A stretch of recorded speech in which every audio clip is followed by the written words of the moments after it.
Gold trusted gold buyers. మీరు తాకట్టు పెట్టిన బంగారాన్ని విడిపించి ఈ రోజు ఉన్న మార్కెట్ ధరకు కొనబడను.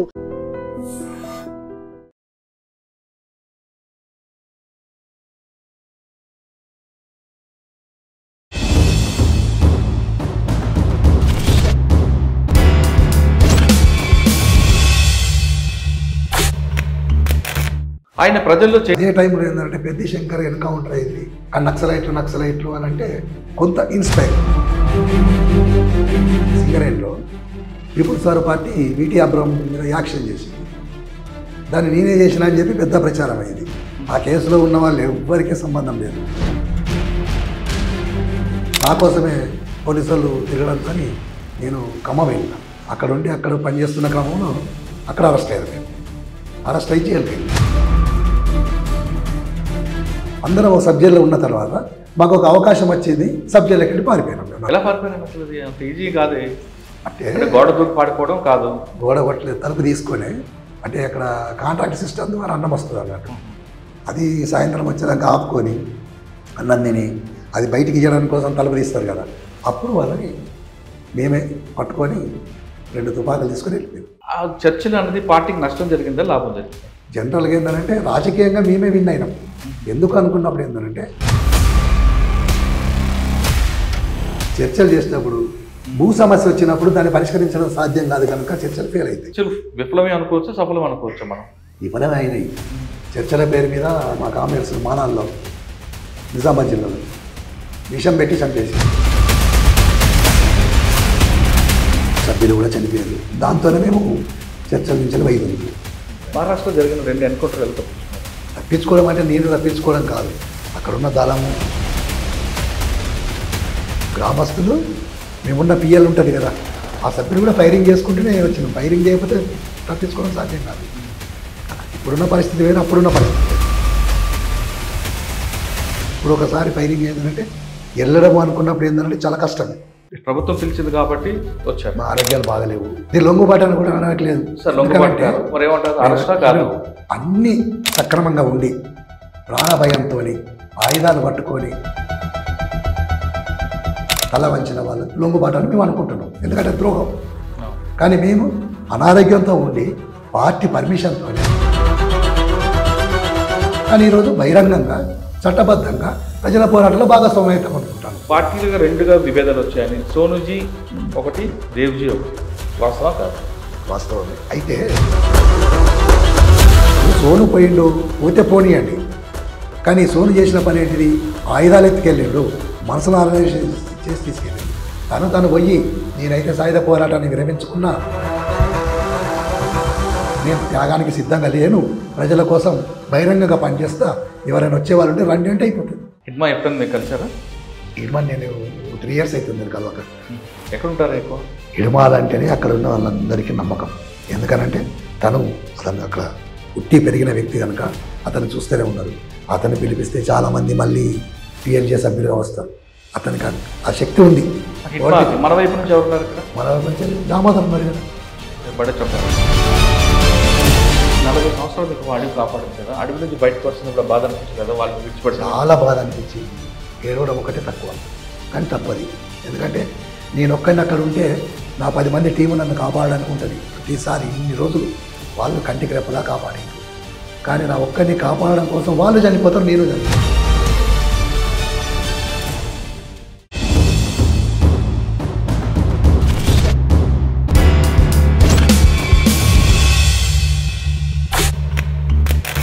Welcome to I dream. గతంలో గ్రామాల్లో ఉన్న పరిస్థితి ప్రభావంతోనో లేదా సమాజానికి సేవ చేయాలని కొంతమంది యువకులు అడవిబాటు పట్టారు. అడవిబాటు వెళ్ళిన తర్వాత వాళ్ళు ఎండనక వాననక చలనక అడవిలోనే ఉండి బడుగు బలహీన వర్గాలకి, పేదలకి, ముఖ్యంగా ఆదివాసీల అభివృద్ధి కోసం వాళ్ళు త్యాగాలు చేశారు. ఒకవైపు పోలీసులు, మరోవైపు క్రూరమృగాల మధ్యన వాళ్ళు అడవిలోనే ఉండి వాళ్ళకు కావాల్సిన సౌకర్యాలు కానీ, వాళ్ళకు కావాల్సిన త్యాగాలన్నీ, వాళ్ళకు కావాల్సిన అన్నీ కూడా విడిచిపెట్టి నిరంతరం వాళ్ళు కృషి చేశారు. అటువంటి వాళ్ళు కొంతకాలం తర్వాత పార్టీలో విభేదాల మేరకు, లేదు అనారోగ్య సమస్యలతోనూ, లేదా ఆపరేషన్ కగారుగా భయపడి కొంతమంది జనజీవన స్రవంతిలోకి వచ్చారు. ఆ విధంగా వచ్చిన వారిని పరిచయం చేసి ఈ కార్యక్రమంలో ఈరోజు మన గెస్ట్ బండి ప్రకాష్ గారు, యాస్ ప్రభాస్. బండి ప్రకాష్ గారు సింగరేణి కార్మిక సమైక్యలో నాయకుడు. బండి ప్రకాష్ గారి పేరు చెప్తే బెల్లంపల్లి, సిర్పూర్, కాగజ్నగర్, ఆదిలాబాద్ జిల్లాల్లో అప్పట్లో ఉన్న పోలీసులకి, నాయకులకి కొంచెం భయం ఉండేది. ఆయన ప్రజల్లో చైతన్యం తేవడంతో పాటు దాడులు, ప్రతిదాడులు చేసేవారు. ముఖ్యంగా మహారాష్ట్రలో గచ్చిరౌలి ప్రాంతంలో ఆయన 3 సార్లు ఎన్కౌంటర్ను తప్పించుకున్న వ్యక్తి. ఆయన ఒక కార్యక్రమం చేస్తే మిలిటరీ ఆపరేషన్ కానీ వ్యూహంలో మాత్రం ముందుంటుంది బండి ప్రకాష్ గారు చేయి. అటువంటి వ్యక్తిని అడిగి ఎందుకు బయటకు వచ్చారు, అంతకాలం త్యాగం చేసిన తర్వాత అనుకున్న లక్ష్యాన్ని సాధించారా లేదా అనే విషయాన్ని అన్నని తెలుసుకుందాం. అన్న నమస్తే. నమస్తే. ముందుగా మీరు దాదాపు 40 సంవత్సరాలు అంటే 15 సంవత్సరాల జైలు జీవితం కాకుండా మిగతా 25 సంవత్సరాల్లో అజ్ఞాతలో ఉండి 40 సంవత్సరాల నుంచి ఈ రోజుకి జనజీవనంలోకి వచ్చినందుకు మీకు నేను చాలా సంతోషంగా స్వాగతం చూడతాను. మీరు చేసిన త్యాగాలకి ఎవరు దానికి విలువ కట్టలేరు, దానికి చరిత్రలో నిలిచిపోతుంది. దానికి ఇంత ఇలా అలా అని ఉండదు. అటువంటి మీరు మీ వ్యక్తిగత అవసరాలు కానీ మీకున్న అమ్మా నాన్న సంబంధం, రక్త సంబంధం కానీ విడిచిపెట్టి కేవలం వర్గ సంబంధమే ముఖ్యమని భావించే మీలాంటి వాళ్ళందరూ కూడా మీరు చేసిన త్యాగాల ఫలితమే ఈరోజు ప్రభుత్వాల కిందకు వచ్చే అనే విషయంలో మాత్రం ఎలాంటి డౌటే లేదు. అలాంటి వారు మీరు దాదాపు 40 సంవత్సరాలు ఉండి 15 సంవత్సరాల జైలు జీవితం గడిపిన మీరు కొంతకాలం బయటకు వచ్చారు. అది 2004 చర్చల సమయంలో. అప్పుడు ఏం జరిగింది? తర్వాత చర్చలో జరిగిన టైంలో మనకి ప్రభుత్వానికి నష్టం జరిగిందా, లేదా పార్టీకి లాభం జరిగిందా, లేదా పార్టీకి నష్టం జరిగిందా, ప్రభుత్వానికి లాభం జరిగిందా, ఇవన్నీ బ్యారేజ్ చేసుకుని మీరు గచ్చిరోజుల్లో 3 ఎన్కౌంటర్లు ఎలా తప్పించుకున్నారు, 15 సంవత్సరాల జైలు జీవితం ఎలా జరిగింది, ఇప్పుడు ఎందుకు రావాల్సి వచ్చింది? అంటే ఒకవైపు పార్టీని మనం లీగలైజ్ చేద్దామనే ఒక తీర్మానం వస్తే సోను లాంటి వాళ్ళు మాత్రం లేదు సాయుధ పోరాటం పక్కన పెడతామంటే, దేవిజీల మాత్రం లేదు సాయుధ పోరాటం చేయాల్సిందని 2 వర్గాలుగా విడిపోయిన పార్టీని మీరు ఏ వర్గాన్ని సపోర్ట్ చేశారు, ఏ వర్గంతో వచ్చారు? అన్నిటికన్నా ఇంపార్టెంట్, ఇటీవల కాలం వస్తున్న నాయకులందరూ కూడా తుపాకులతోని మిగతా వాళ్ళతో వస్తుంటే మీరుని కొల్లూరు ప్రసాదరావు గారు సింపుల్గా ఎదురు వచ్చి డీజీ గారు సరౌండ్ వెనక వ్యూహం ఏముందనుకోవచ్చా? ఈ ప్రశ్నలకు అందరినీ సమాధానం చెప్పే ముందు బండి ప్రకాష్ గారి కుటుంబ నేపథ్యం, బండి ప్రకాష్ గారు ఎందుకు అడుగుబాటు పట్టారు? మంచి సింగరేణి కార్మికులు, చక్కగా కార్మికుడిగా పనిచేస్తారు. మీరు పార్టీలోకి వెళ్ళడానికి ప్రధాన కారణం ఏంటంటే మా సింగరేణి ప్రాంతంలో గుండాయిజం బాగుంటుంది, తర్వాత బాధితుల జులుం కూడా ఉంటుంది. ఇది మా కళ్ళం కంటే ఎప్పుడు కనబడతా ఉంటుంది. ఏంటి గుండాయిజం ఉండు, బాధితుల జులుం. గుండాయిజం అప్పుడులో ఉంటుందా? ఉంది, చాలా గుండాయిజం ఉంది. తర్వాత అదే టైంలో ఏంటంటే పెద్ద శంకర్ ఎన్కౌంటర్ అయింది 92లో, 82లో. ఆ తర్వాత ఏంటంటే మొత్తం పోస్టర్స్ వేసిండ్రు. అప్పటికి మాకు పార్టీ సంబంధం లేదు, కానీ నక్సలైట్లు అని అంటే కొంత ఇన్స్పైర్, మేము కూడా అట్లయితే ఇక్కడ గుండాల మీద దాడులు చేయొచ్చు అంటే మీ ప్రధానంగా పార్టీ వెళ్ళడానికి గుండాయిజము, బాధితుల జులుం. అయితే ప్రేరణ మాత్రం పెద్ద శంకర్ గజ్జల గంగారం యొక్క అమరత్వమే. ఆ రెండింటితో ప్రేరణ చెంది మేము పార్టీలోకి పోవాలని చెప్పి వెళ్ళడం జరిగింది. అంటే ఏ సంవత్సరం వెళ్ళారండి? నేను 84లో సిరిపూర్ దళంలోకి వెళ్ళాను. ఇదే కొల్లూరు ప్రసాదరావు గారు కమాండర్గా ఉన్నాడు, నేను దళ సభ్యుడిగా పోయినాను. అని పార్టీలోకి వెళ్తున్నప్పుడు మీరు ఒక కుటుంబం, అమ్మ నాన్న, భార్య, పిల్లలు ఎంత ఉన్నారు కదా, పార్టీకి వెళ్తామని విషయంలో చెప్పి వెళ్ళారా? లేదు ఆ భావజాలంకో లేదో ఆ గుండాయిజాన్ని అరికట్టాలనో తుపాకీ పట్టుకోవాలనో దీంతో వెళ్ళారా? నేను భావజాలంతోనే వెళ్ళిన, ఇంట్లో ఎవరికి చెప్పలేదు. పార్టీలోకి వెళ్ళాలి, ప్రజల కోసం పనిచేయాలి అనే ఉద్దేశంతో పోవడం జరిగింది. కానీ వెళ్ళారు, కానీ మన కుటుంబాన్ని పక్కన పెట్టి వాళ్ళకి వేధింపులు గురి చేస్తున్న విధంగా ఉంచి వెళ్ళడం ఎంతవరకు భావించవచ్చు? ఇప్పుడు సమాజం మారితే మన కుటుంబం కూడా మారుతుంది కదా. ముందు సమాజ మార్పు కోసం పోరాడాల్సిన అవసరం ఉంది, అందుకే పార్టీలోకి పోవడం జరిగింది. అచ్చా, అప్పుడు బాధ్యత ఎవరు మీకు? కొల్లూరు ప్రసాదరావు, చంద్రన్న? కమాండర్ చంద్రన్నే. ఎంతకాలం ఉన్నారు? ఎక్కడికి మీ ప్రయాణం ఎలా కొనసాగింది? అంటే సిర్పూర్ నుండి అబూజ్మాట్ వరకు మీ ప్రయాణం ఎలా జరిగింది, మీ జర్నీ చెప్పండి. నేను సిరిపూర్లో వెళ్ళిన తర్వాత కొంత నాకు వెదరు అవన్నీ ప్రాబ్లం అయ్యి నేను మళ్ళీ ఒక 4 నెలల తర్వాత బయటికి రావడం జరిగింది. ఎందుకు? అక్కడ వాతావరణము దానికి కొద్దిగా తట్టుకోవడం కష్టం అనిపించింది, అడవిలోనా అనిపించి నేను బయటకు వచ్చేసాను. బయటకు వచ్చి సింగరేణిలోనే పనిచేస్తాము అని చెప్పి అనుకున్నాను. ఆ టైంలో ఏంటంటే సింగరేణిలో People's War Party VT Abraham మీద యాక్షన్ చేసింది. దాన్ని నేనే చేసిన అని చెప్పి పెద్ద ప్రచారం అయింది. ఆ కేసులో ఉన్న వాళ్ళు ఎవ్వరికీ సంబంధం లేదు, అది పార్టీ, రహస్య పార్టీ, పీపుల్స్ వార్ పార్టీ చేసింది. మేము సీకాసా అనేది అదొక ట్రేడ్ యూనియన్, సింగరేణి కార్మిక సమైక్య, అది ఒక ట్రేడ్ యూనియన్. ఆ ట్రేడ్ యూనియన్లో పనిచేస్తూ ఉండేది. అంటే పోస్టర్స్ చేయడము, వాల్ రైటింగ్ చేయడము, బస్తీ క్యాంపెయిన్స్ చేయడము, ఇలాంటివి చేస్తూ ఉండేది. అట్లా మేము అక్కడికి వచ్చిన తర్వాత ఈ కేసు గురించి నా కోసమే పోలీసు వాళ్ళు తిరగడంతో నేను ఖమ్మం వెళ్ళిన కొత్తగూడెం. అక్కడ ఉండి అక్కడ పనిచేస్తున్న క్రమంలో అక్కడ అరెస్ట్ అయ్యాను. నేను అరెస్ట్ అయ్యి జైలుకి వెళ్ళిన, వరంగల్ జైలుకు. వరంగల్ జైలుకి వెళ్ళిన తర్వాత 88లో మా కేసు ట్రయల్ ఉండేది. ట్రయల్ కోసం ఆదిలాబాద్ సబ్ జైలుకి వెళ్ళినాం. అదే కేసులో కామ్రేడ్ ఎండి ఉషన్ కూడా అరెస్ట్ అయ్యి నిజామాబాద్ జైల్లో ఉన్నాడు. ఎవరు? ఎండి ఉషన్. తను కూడా ఏంటంటే ట్రయల్కి వచ్చిండు అక్కడికి. తర్వాత కరీంనగర్ జైల్లో ముంజాబ్ రత్నయ్య ఉన్నాడు. తర్వాత హైదరాబాద్లో రామ్నగర్ కుట్ర కేసులో అరెస్ట్ అయ్యి కామ్రేడ్ శ్యామన్ ఉన్నాడు, అంటే నల్లాద్రి. వీళ్ళ కేసు కూడా ట్రయల్ ఉంది. వీళ్ళతో తపాలపూర్ పీతాంబరావు కేసు, మాధవ్ బీటీ అబ్బరావు కేసు. అట్లా మేము అందరం ఒక సబ్ జైల్లో ఉన్న తర్వాత మాకు ఒక అవకాశం వచ్చింది. సబ్ జైలుకి వెళ్ళి పారిపోయినాం మేము నలుగురు. జైలు నుంచి? ఆదిలాబాద్ సబ్ జైలు నుంచి పారిపోయారు. అంటే పోలీసు ఉంటారు కదా, జైలు వార్డు ఉన్నారు, అందరూ ఉన్నారు. ఇక మా రాష్ట్ర కార్యదర్శి ఉన్నాడు కదా అక్కడ ప్లాన్ చేయడానికి. అట్లా ఎలా పారిపోయారు అసలు? అది అంత ఈజీ కాదే. అంటే గోడ దూకి పాడిపోవడం కాదు, గోడ కొట్టలేదు, తలుపు తీసుకొని. అంటే అక్కడ కాంట్రాక్ట్ సిస్టమ్ ద్వారా అన్నం వస్తుంది అన్నట్టు.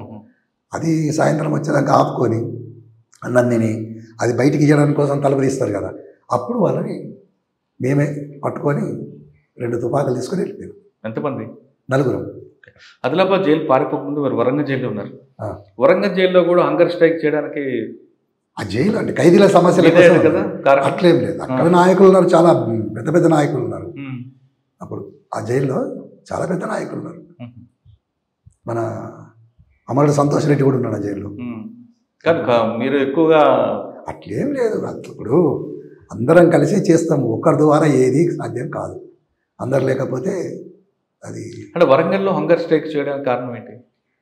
ఖైదీల సమస్యల కోసము. తర్వాత ఏంటంటే జైలు అధికారులు ఖైదీలను విచ్చలవిడిగా కొట్టడము, సింగిల్ సెల్స్లలో వేయడము, తర్వాత మనకు రావాల్సిన రేషన్ గురించి, తర్వాత కొన్ని ఇంకా స్పెషాలిటీస్ కల్పించాలని చెప్పి, అంటే జైలు మాన్యువల్ అమలు చేయాలని చెప్పి అట్లా మనం చేయడం జరిగింది. అక్కడి నుంచి వరంగల్ ఆదిలాబాద్ జైలు, ఆదిలాబాద్ జైల్లో సబ్ జైలు కలవడం, బయటికి రావడం.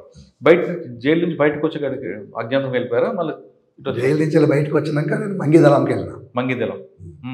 మంగిదళంలో అప్పుడు గంధం రామస్వామి సాగర్ అనే పేరుతో కార్యదర్శి ఉన్నాడు. అతను ఎఫ్ఎల్సి మెంబర్ కూడా. తనతో కొద్దిగా ఘర్షణ వచ్చి నేను మళ్ళీ సింగరేణికి వచ్చిన పనిచేద్దామని. వచ్చిన తర్వాత ఏమైందంటే సింగరేణిలో పరిస్థితులు చాలా సీరియస్గా ఉన్నాయి, ఇక్కడ చేయడం కష్టం అని చెప్పి నేను హైదరాబాద్ వచ్చిన. హైదరాబాద్ వచ్చిన తర్వాత ఇక్కడి నుంచి నేను శ్యామన్నకు ఉత్తరం రాసిన. నేను ఇట్లా పార్టీలో మళ్ళీ చేయాలనుకుంటే ఇట్లా జరిగింది. వెళ్ళారు వచ్చారు మళ్ళీ సింగరేణిలో పని చేయాలనే ఉంది.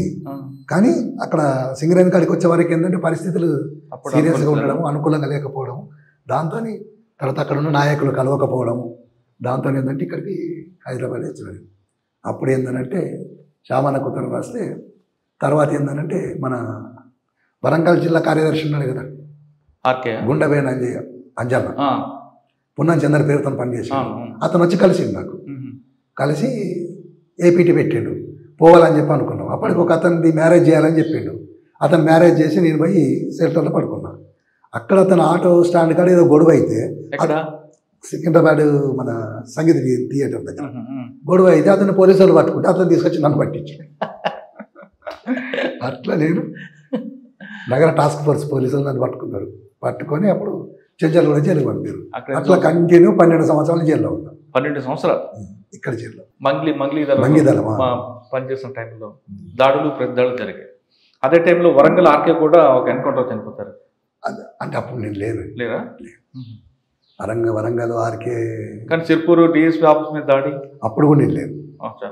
మన ఈయన ఉన్నారు కదా, ఆయన పేరు పాల్వాయి పురుషోత్తం గారి మీద అటాక్, అప్పుడు కూడా లేదు నేను. అదంతా బయటకు వచ్చాక. ఓకే, మళ్ళీ ఇక్కడికి వచ్చారు. 12 సంవత్సరాలు జైలు జీవితం ఎలా గడిచింది అన్న మీ జైలు జీవితం? అంటే చెంచలగూడ జైల్లో బాగానే ఉంది.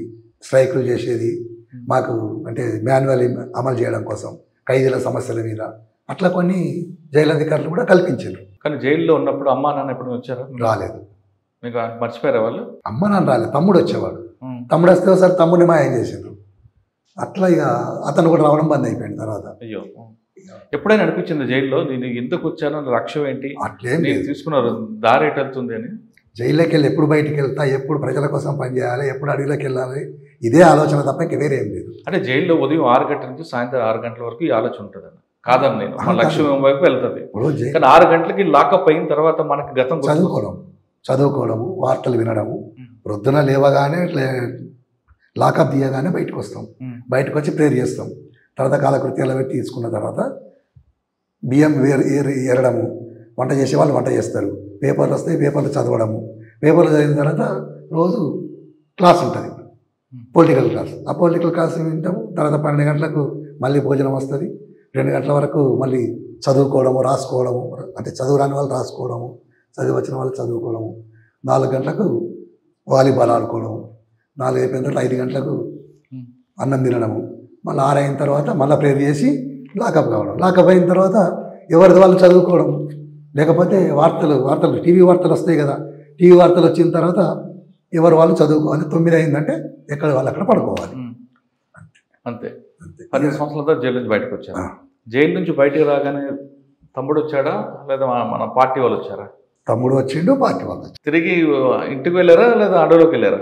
నేనా చర్చల కాలం అంతా ఇక్కడే ఉన్నాను. 2004 టైం ఇక్కడే ఉండి తర్వాత వెళ్ళిపోయినా, నేను ఇంటికి పోలే. చర్చలు మీరు ప్రభుత్వానికి పార్టీ మధ్య చర్చలో మీరు కూడా కొంత మీ షేర్ అంటే మేము ముగ్గురము నిర్వహణ కమిటీ.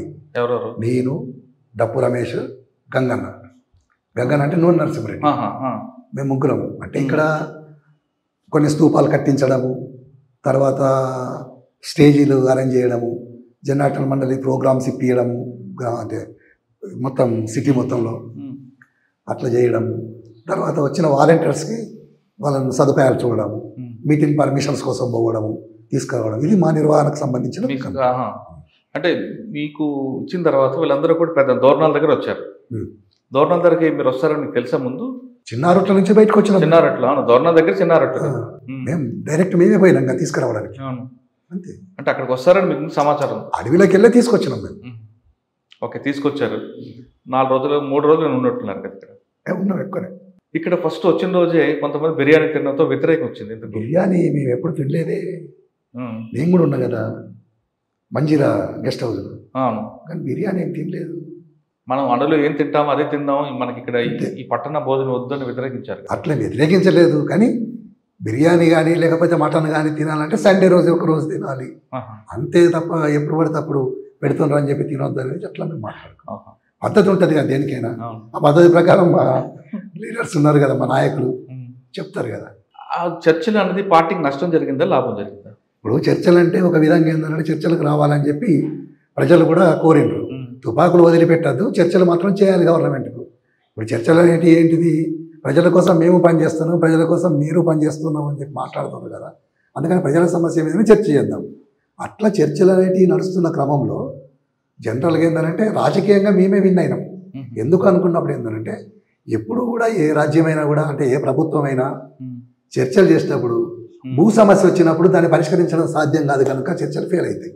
అంతే, అదే జరిగింది. అప్పుడు అంటే చర్చలు విఫలమే అనుకోవచ్చు, సఫలం అనుకోవచ్చు. మనం విఫలమే అయినాయి. చర్చల పేరు మీద మా కామ్రేడ్స్ మానాల్లో నిజామాబాద్ జిల్లాలో విషం పెట్టి చంపేసిండ్రు. మొత్తం డీసీ మెంబర్లతో సహా కమాండర్లు సభ్యులు కూడా చనిపోయారు. దాంతోనే మేము చర్చల నుంచి వైదొలిగినాం. చర్చల కాలంలో పద్ధతి అట్లా చేయద్దు కదా, సీజ్ ఫైర్ కదా, మొత్తం కాల్పుల విరమణ లెక్కనే ఉన్నప్పుడు అట్నే ఉండాలి కదా పద్ధతి ప్రకారం. కానీ వాళ్ళు నిజామాబాద్లో జైల్లో కాదు, నిజామాబాద్ దగ్గర మానాలి అనుకుంటారు కదా మీరు చెప్పేది, అదేనా? అదే విషయం పెట్టి చంపేసింది. అది ఆరోపణ, నిజం అంటారా? నిజమే, అబద్ధం. అబద్ధం ఏదో చెప్తాం. అంతమంది ఇప్పుడు చర్చలు జరుగుతున్న క్రమంలో మేమేం అంటే పోలీసుల మీద దాడులు చేయం కదా. అంతమంది డీసీ కామ్రేడ్స్, కమాండర్స్, సభ్యులు అందరూ చనిపోయారు. ఒకవైపు మీరన్నారు, ఒకవైపు చర్చల సమయంలోనే నల్లమల్ల ప్రాంతంలో మీరు ప్రభుత్వ ఆస్తులు కూడా దగ్ధం చేశారు కదా? చేయలేదు. ఎక్స్చేంజ్ ఉంటుంది, ఒక ఎస్ఐని మర్డర్ చంపలేదు. అదంతా తప్పుడు ఆరోపణలు, అది తప్పుడు ప్రచారమే. చర్చల వల్ల మనకు నష్టం జరిగిందంటారు పార్టీకి? అంటే చర్చలలో రాజకీయంగా విన్ అయినాం. అది కాకపోతే ఏంటంటే మిలిటరీ పరంగా నష్టం జరిగింది మాకు. స్ట్రెంగ్త్ అయ్యారు కదా మిలిటరీ పరంగా, స్ట్రెంగ్త్ అయ్యారు కదా మీరు. గ్రామాల్లోకి వచ్చారు. గ్రామాల్లోకి వచ్చినాము, ప్రజల్ని కలవడము, ప్రజలతో సంబంధాలు ఏర్పాటు చేసుకోవడము, నిర్మాణాలు చేయడం, ఇలాంటివి చేసినాం. కానీ మేము మిలిటరీ పరంగా ఏమైందంటే దాళ్ళకు సంబంధించి ముందు ప్రిపేర్ కావాలి. ఎందుకంటే ఎప్పుడైనా కూడా రాజ్యం ఏం చేస్తుంది, చర్చలు అయిపోయిన వెంటనే దాడి చేస్తుంది. ఆ దాడి తిరిగి తిప్పి కొట్టడం కోసం అట్లా మేము చేయలేకపోయినాం అన్నట్టు, అట్లా నష్టపోయినాం. చర్చల వల్ల రాజకీయంగా లబ్ధి పొందాం కానీ మిలిటరీ పరంగా నష్టపోయారు పార్టీ. తర్వాత మీ ప్రయాణం అక్కడ వరకు వెళ్ళింది?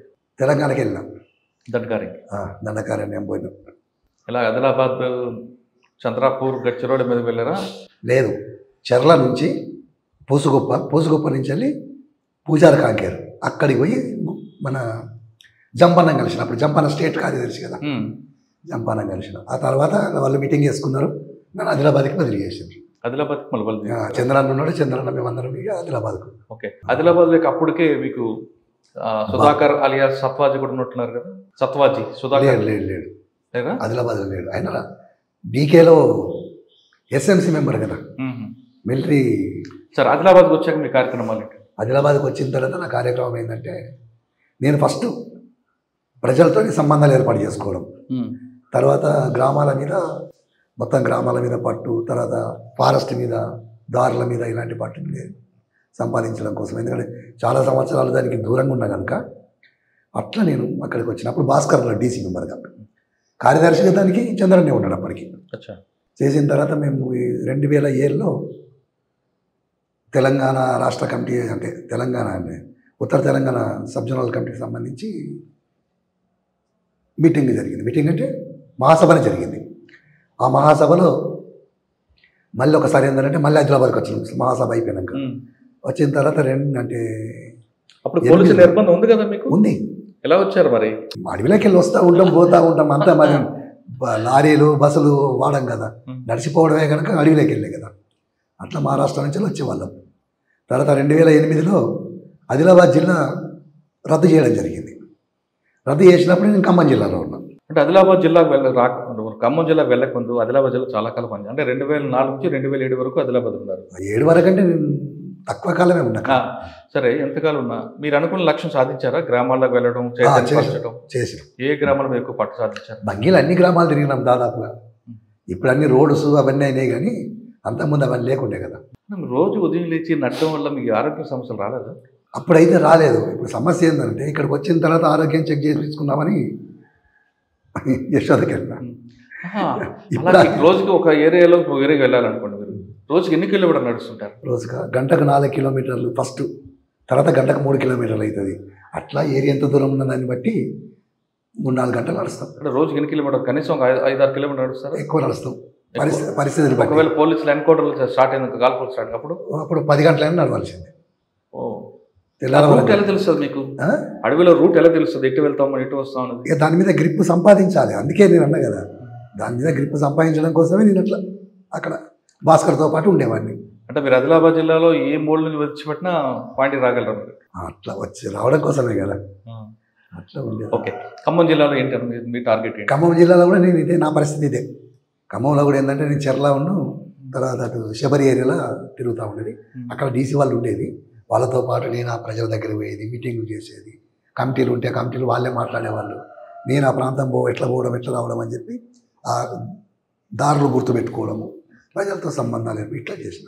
అంటే మీకు ఆదిలాబాద్ జిల్లాలో ప్రజల సపోర్ట్ ఎక్కువ ఉందా, ఖమ్మం జిల్లాలో ఎక్కువ ఉందా సార్ ప్రజల నుంచి? ఇప్పుడు ఎక్కడ పార్టీ ఉంటే అక్కడ సపోర్టే ఉంటుంది. ఆదిలాబాద్ జిల్లాలో ఇప్పటికీ పార్టీ సపోర్ట్ చేస్తారు ప్రజలు. ఎందుకంటే పార్టీ ఉంటేనే వాళ్ళకి అక్కడ చాలా అంటే వాళ్ళు అనుకునే అన్నీ సాధించగలుగుతారు. లేకపోతే ఏమవుతుందంటే, ప్రభుత్వం వాళ్ళ మీద దాడులు చేయడము, ఇప్పుడు టైగర్ జోన్ అనే పేరు మీద వెళ్ళగొట్టడము, లేకపోతే ఎస్టీలో లంబాడి వాళ్ళని కలపడము, రకరకాల సమస్యలనే వాళ్ళకు. ఖమ్మం జిల్లాలో సమస్య ఏంటో? ఖమ్మం జిల్లాలో సమస్య అక్కడ కూడా ఏంటంటే, అక్కడ ఎస్టీ సమస్య లేదు, కానీ అక్కడ ఏంటంటే భూమి సమస్య అందరికీ. అట్లా మేము భూమి ఇప్పించడం జరిగింది చాలామందికి. అంటే పోడు భూములు, పోడు భూములు అవన్నీ వాళ్ళు కొట్టిన భూములన్నీ అట్లాంటి చేయడం జరిగింది. మీరు భూములు ఇప్పిస్తారు, అక్కడ పని దున్నేవాడిదే భూమి అని చెప్తున్నారు, ఆ నినాదం ఇప్పించారు. కానీ అది పట్టాలేని భూమి, దానికోసం కూడా కొట్లాడాలి. వాళ్ళు కొట్లాడకుండా ఏది రాదు. ఎవరైనా కూడా మనం కొట్లాడాల్సిందే. ఇప్పుడు భూమి కావాలని అప్పుడు కొట్లాడారు. అప్పుడు ప్రభుత్వ భూములన్నీ దాని అవసరం అనుకుంటే ఎర్ర జెండాలు పాతి ప్రజలందరినీ తీసుకెళ్ళి అక్కడ చెట్లు అవన్నీ కొట్టేసి మనిషికి 2 ఎకరాలు, 3 ఎకరాలు, 4 ఎకరాలు, 2 ఎకరాలు ఇట్లా అసలు లేదు కనుక ఇవ్వడం జరిగింది. రేపు పొద్దున మనం బలంగా ఉన్నంతసేపు నడుస్తుంది అది. మనం కొద్దిగా బలహీన పడ్డప్పుడు అంటే ప్రభుత్వం పై చేయనప్పుడు వీటి పట్టాలు కావాలంటే మళ్ళీ ఫైట్ చేయాల్సిందే. కానీ మీరు కొట్టింది ఫారెస్ట్ భూమి కదా, అడవి భూమి. అడవి ఒక ప్రజలకు కావాల్సింది కదా, అటవీ భూమి. చూడండి, అడవి అని అంటే ఇప్పుడు చాలామందికి అర్థం కాదు ఏంటంటే అడవి భూముడు అడవి కొట్టడం అని అంటే అడవిని కొట్టి మేము స్మగ్లింగ్ చేయడం లేదు డబ్బుల కోసం, వాళ్ళు బ్రతకడం కోసం మాత్రమే అడవి కొడుతున్నాం. అడవిని కాపాడేదే మేము. అక్కడ ఆదివాసులు కాపాడతారు, దానికి నాయకత్వం వహిస్తున్న మావోయిస్టులు కాపాడతారు. దాని ఏదో టేక్ కర్రలు కొట్టడము, రకరకాల కర్రలు కొట్టి వ్యాపారం చేయడము, బయటికి పంపించడము, ఇలాంటివి చేయము. అంటే మీ ఉద్దేశం మంచిదే, కానీ అడవిలోకి జనంలోకి రావడం వల్ల ఆ జంతువులన్నీ కూడా రోడ్డు మీద రావడం అదొక కాంప్లెక్స్ వస్తుంది కదా. అట్లా రాలేదు ఎప్పుడు జంతువులు. ఇప్పుడు అడవిలోకి ఉండాల్సిన జంతువులు రోడ్డు మీద గ్రామాలకు ఎందుకు వస్తున్నాయంటే జనం వెళ్ళి అక్కడ పంట చేయడం బట్టి అవి ఉనికిని కోసం లేదా ఆకలి కోసం ఇటు వస్తున్నాయి కదా. లేవు. ఇప్పుడు ఆదిలాబాద్ జిల్లా ఉంది ఉదాహరణకు. ఇప్పుడు ఆదిలాబాద్ జిల్లాలో మేము బలహీనంగానే ఉన్నాం. వస్తాం 4 నెలలు వస్తాం, 3 నెలలు వస్తాం, లేదా ఒక్కోసారి 6 నెలలు వస్తాం, తర్వాత మళ్ళీ డీకేకి వెళ్ళిపోవడం జరుగుతుంది. కానీ ఇప్పుడు ఆదిలాబాద్లో ఉన్న అడవిలో టేక్ అంతా కొట్టేసిండ్రు, మొత్తం స్మగ్లింగ్. అంటే మీరుంటే జరిగేది కాదు. జరిగేది కాదు కదా, ఆపేవాళ్ళం కదా. మరి ప్రభుత్వం ఎందుకు ఆపలేదు దాన్ని? నక్సలైట్లను చంపాలనే ఒక ఆలోచనే తప్ప మరి ఇదంతా జరుగుతుంది, మొత్తం అడివంతా నాశనం అయిపోయింది. మీరు వెళ్ళి చూడండి కావాలంటే. ఆదిలాబాద్ జిల్లా అంటే మీకు మీరు అన్న టేకు కొట్టింది, స్మగ్లింగ్ అవకాశం కల్పించింది అంటారు. కానీ ఖమ్మంలో కూడా టేకు కర్ర కొట్టనివ్వలేదు. అక్కడ ఆదిలాబాద్ జిల్లాలో ఫారెస్ట్ విలేజ్ పెరగడానికి, లేదంటే చంద్రాపూర్ నుంచి పులులు ఆదిలాబాద్ రావడం, కవ్వాల్ టైగర్స్ రావడానికి ఒక కారిడార్ ఏర్పాటు చేసింది కదా ప్రభుత్వం. అవి మీరు చేయకపోయినా వస్తాయండి, ప్రతి సంవత్సరము వస్తాయి, మళ్ళీ వెళ్ళిపోతాయి. ప్రభుత్వం చేసేది ఏముండదు అందులో. అవి వస్తాయి కనుక దాని రూట్లో దాని నీళ్లు కావాలని చెప్పి చిన్న చిన్న మడుగులు లాంటివి తయారు చేయడము, ఇలాంటివి చేసారు. తర్వాత కెమెరాస్ పెట్టిర్రు, ఇవి వస్తున్నాయి, ఇవి పోతున్నాయి ఇక్కడి నుంచి వెళ్ళి. ప్రధానంగా కెమెరాస్లలో మేము కూడా పడతాం కనుక దాడులు కూడా చేస్తాం. ప్రధానం అదే వాళ్ళ ఆలోచన. అలాగా జరిగిందా సార్? ఆదిలాబాద్ జిల్లాలో, ఖమ్మం జిల్లాలో మీకు సవాల్ ఇచ్చిన పోలీస్ ఆఫీసర్ ఎవరు?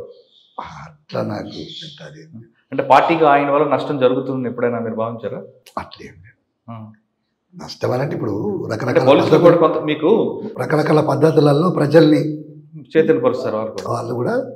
అవి మీకు అంటే ప్రభుత్వ పథకాలు వస్తాయి, నక్సలైట్లు పోతే రావు, అందుకని మీరు పోవద్దు అక్కడికి. మీ అంటే వీళ్ళు దాన్ని ఏమంటారు, సిఆర్పిఎఫ్ వాళ్ళు కూడా ప్రోగ్రామ్స్ తీసుకొని బట్టలు పంచి పెడతారు, తర్వాత గిన్నెలు పంచి పెడతారు, రకరకాలవి పంచి పెడతా ఉంటారు. అంటే మేము మంచి పని చేస్తున్నామని. కానీ మంచి పని చేసేది ఏం లేదు. అంటే వీయడం మంచిదే కావచ్చు, కానీ వాళ్ళు అట్లా చేసి అక్కడి నుంచి ఆ భూములలోకి వెళ్ళగొట్టడమే, ఇంకేముండదు చివరికి. సరే, అటువంటి పథకాల వల్ల కొంతమంది యువత పార్టీ వైపు రాలేదు అన్నదానికి వాస్తవం కాదు. అట్లేం కాదు, అట్లా మనం చెప్పలేము. కానీ మీరు చాలా కాలం చూసారు కదా, ఒకప్పుడు పార్టీలోకి వచ్చేవాళ్ళు చదువుకునే వాళ్ళు, సమాజ స్పృహ ఉన్న వాళ్ళు వచ్చేవారు. అటువంటి నాలెడ్జ్ ఉన్న వాళ్ళు క్రమేపీ తగ్గిపోతున్న కారణం అనుకోవచ్చు. కారణం ఏంటంటే పట్టణాలలో ఆర్గనైజేషన్ లేదు, బలహీనపడ్డది. మొత్తానికి లేదు, బలహీనపడడం అనే దానికంటే మొత్తానికి లేదు. తర్వాత మైదాన ప్రాంతాల్లో కూడా బలంగా లేము. దాంతో ఏమైందంటే మొత్తం అడవి ప్రాంతానికి నెట్టబడి ఆదివాసులలో బలంగా ఉండగలేదు. అందుకని బయట నుండి రాకపోవడం అనేది కూడా పెద్ద సమస్య. అది అంటే మైదాన ప్రాంతంలో, పట్టణ ప్రాంతాల్లో లేకపోవడం కారణం ఏంటి? నిర్బంధం ద్వారా అట్లా జరిగింది. నిర్బంధం అనుకోవచ్చా, లేదంటే కుల సంఘాలు రావడం, తర్వాత ప్రజలు చైతన్యవంతులు అవ్వడం, లేదా సమాజంలో వచ్చిన మార్పులు మీరు గమనించుకోవడం అనుకోవచ్చు? అట్లే కాదు, నిర్బంధం ఒకటి ప్రధానంగా, తర్వాత కుల సంఘాలను కూడా అవి కూడా కొంత కారణమే. కానీ అదొకటే కాకుండా మీరు ఎంచుకున్న లైన్ సమాజంలో ఇప్పుడు మీరు మైదాన ప్రాంతానికి, అటవీ ప్రాంతానికి, గ్రామీణ ప్రాంతం 3 ప్రాంతాలు విభజించండి. అటవీ ప్రాంతంలో ఉన్న సమస్యను మీరు గొంతెత్తుతున్నారు కాబట్టి ప్రజలు మీకు సపోర్ట్ చేస్తున్నారు. కానీ గ్రామీణ ప్రాంతంలో ఆ సమస్యలు వేరే సమస్యలు, మైదాన ప్రాంతాలు తీసుకుంటే సమస్య ఇంకో రూపంలో ఉంది. అది గుర్తించడంలో మీరు విఫలమయ్యారనుకోవచ్చు కదా. అంటే అక్కడ ఆర్గనైజేషన్ చేయడానికే మా వాళ్ళు ప్రత్యేకంగా లేరు. గుర్తించడం అని కాకుండా అక్కడి నుంచి ఆ నిర్బంధ పరిస్థితులలో మొత్తానికి ఖాళీ చేసిన పరిస్థితి ఏర్పడ్డది. అట్లా అక్కడే ఉంటే, స్థానికంగా ఉంటేనేమో వాటిని గుర్తించగలుగుతాం, దానికి అనుగుణంగా ఎత్తుగడలు రూపొందించగలుగుతాం. కానీ అక్కడి నుంచి వెళ్ళి మొత్తానికి వెళ్ళిపోవడం జరిగింది కనుక అది సమస్య. అంటే నిర్బంధం అంటారు? నిర్బంధమే. అంతే, నిర్బంధం ఉండి కూడా మన పార్టీ పనిచేయాలి కదా. చెయ్యాలి కానీ నీకు మొదటి నుంచి ఆలోచన ఉండి అక్కడి నుంచి వెళ్ళి రిక్రూట్ వచ్చినప్పుడు యువత, చదువుకున్న వాళ్ళు కావచ్చు, లేకపోతే కార్మిక వర్గం నుంచి కావచ్చు, మధ్యతరగతి వస్తే మనం అక్కడ చేయడానికి ప్రయత్నం చేస్తాం. కానీ అది ఆ రిక్రూట్ తగ్గింది లేదు. అది మీరు అనుకుంటున్నారు. కానీ మీ జనరేషన్లో, అంటే మీ తరంలో వాళ్ళందరూ కూడా సమాజ స్పృహతో వచ్చిన వాళ్ళు. ఇప్పుడు వస్తున్న వాళ్ళు స్వార్థంతో వచ్చిన వాళ్ళు ఉన్నారు. అది మీరు కనిపెట్టారా లేదా? స్వార్థంతో వస్తే ఎంతకాలం ఉంటారండి? కొద్ది కాలం ఉంటారు, వెళ్ళిపోతారు. అంటే ఆ మార్పుని మీరు గుర్తించారా? గుర్తిస్తాం, కానీ వాళ్ళు అట్లాంటి వాళ్ళు ఎక్కువ కాలం ఉండరు పార్టీలో. దానికే కదా ఇప్పుడు మీరు అంటే అనుకోండి, కొన్ని సంవత్సరాల పాటుగా అడవిలో ఉన్నారు, తిండి లేదు, తిప్పలు లేకుండా నడిచి ఉంటుంది. ఇప్పుడు యువత అలా లేదు. వాళ్ళకి డ్రగ్స్కి వేరే విలాసాలకు అలవాటు పడ్డారు. సెల్ ఫోన్ ఉండాలి, కరెంట్ ఉండాలి, ఏసీలు ఉండాలి. ఇటువంటి మారుతున్న జనరేషన్కి అందరూ కదా కొంతమంది, మీకు వాళ్ళు ఎందుకు రక్త సంబంధం కన్నా వర్గ సంబంధం గొప్పదని నమ్ముతారు అనుకుంటున్నారు? ఇప్పుడు దాన్ని వర్గ సంబంధం మీ తరం వేరేనా? మీ తరం త్యాగాలు చేశారు. మా తరం అయినా ఇప్పుడైనా కూడా త్యాగం చేయాల్సింది ఎవరైనా. లేకపోతే ఈ సమాజం అయితే మారదు. ఈ సమాజం మారాలి, అందరూ సమానంగా బ్రతకాలి అనుకున్నప్పుడు ఈ సమాజ మార్పు కోసం కొట్లాడాల్సిందే. మీరు చెప్పింది కరెక్టే, కానీ అటువంటి స్వార్థపరం ఉంది కదా ఇప్పుడు. ఉంటుంది. ఇప్పుడు స్వార్థాన్ని పెంచి పోషించేదే ఈ రాజ్యం పెంచి పోషిస్తుంది. అట్లా ప్రజలు అంటే అట్లున్న యువతను కూడా అదే అటువైపే మలుస్తుంది. దానికి అనుగుణంగా అంటే దానికి వ్యతిరేకిస్తూ మనం చెప్పాల్సిన అవసరం ఉంది. ఆ చెప్పడంలో మాది లోపం జరిగింది. అంటే పార్టీ కూడా గతంలో తుపాకీ పట్టుకొని ప్రజల చైతన్యపరచాలని ఎక్కడ లేదు.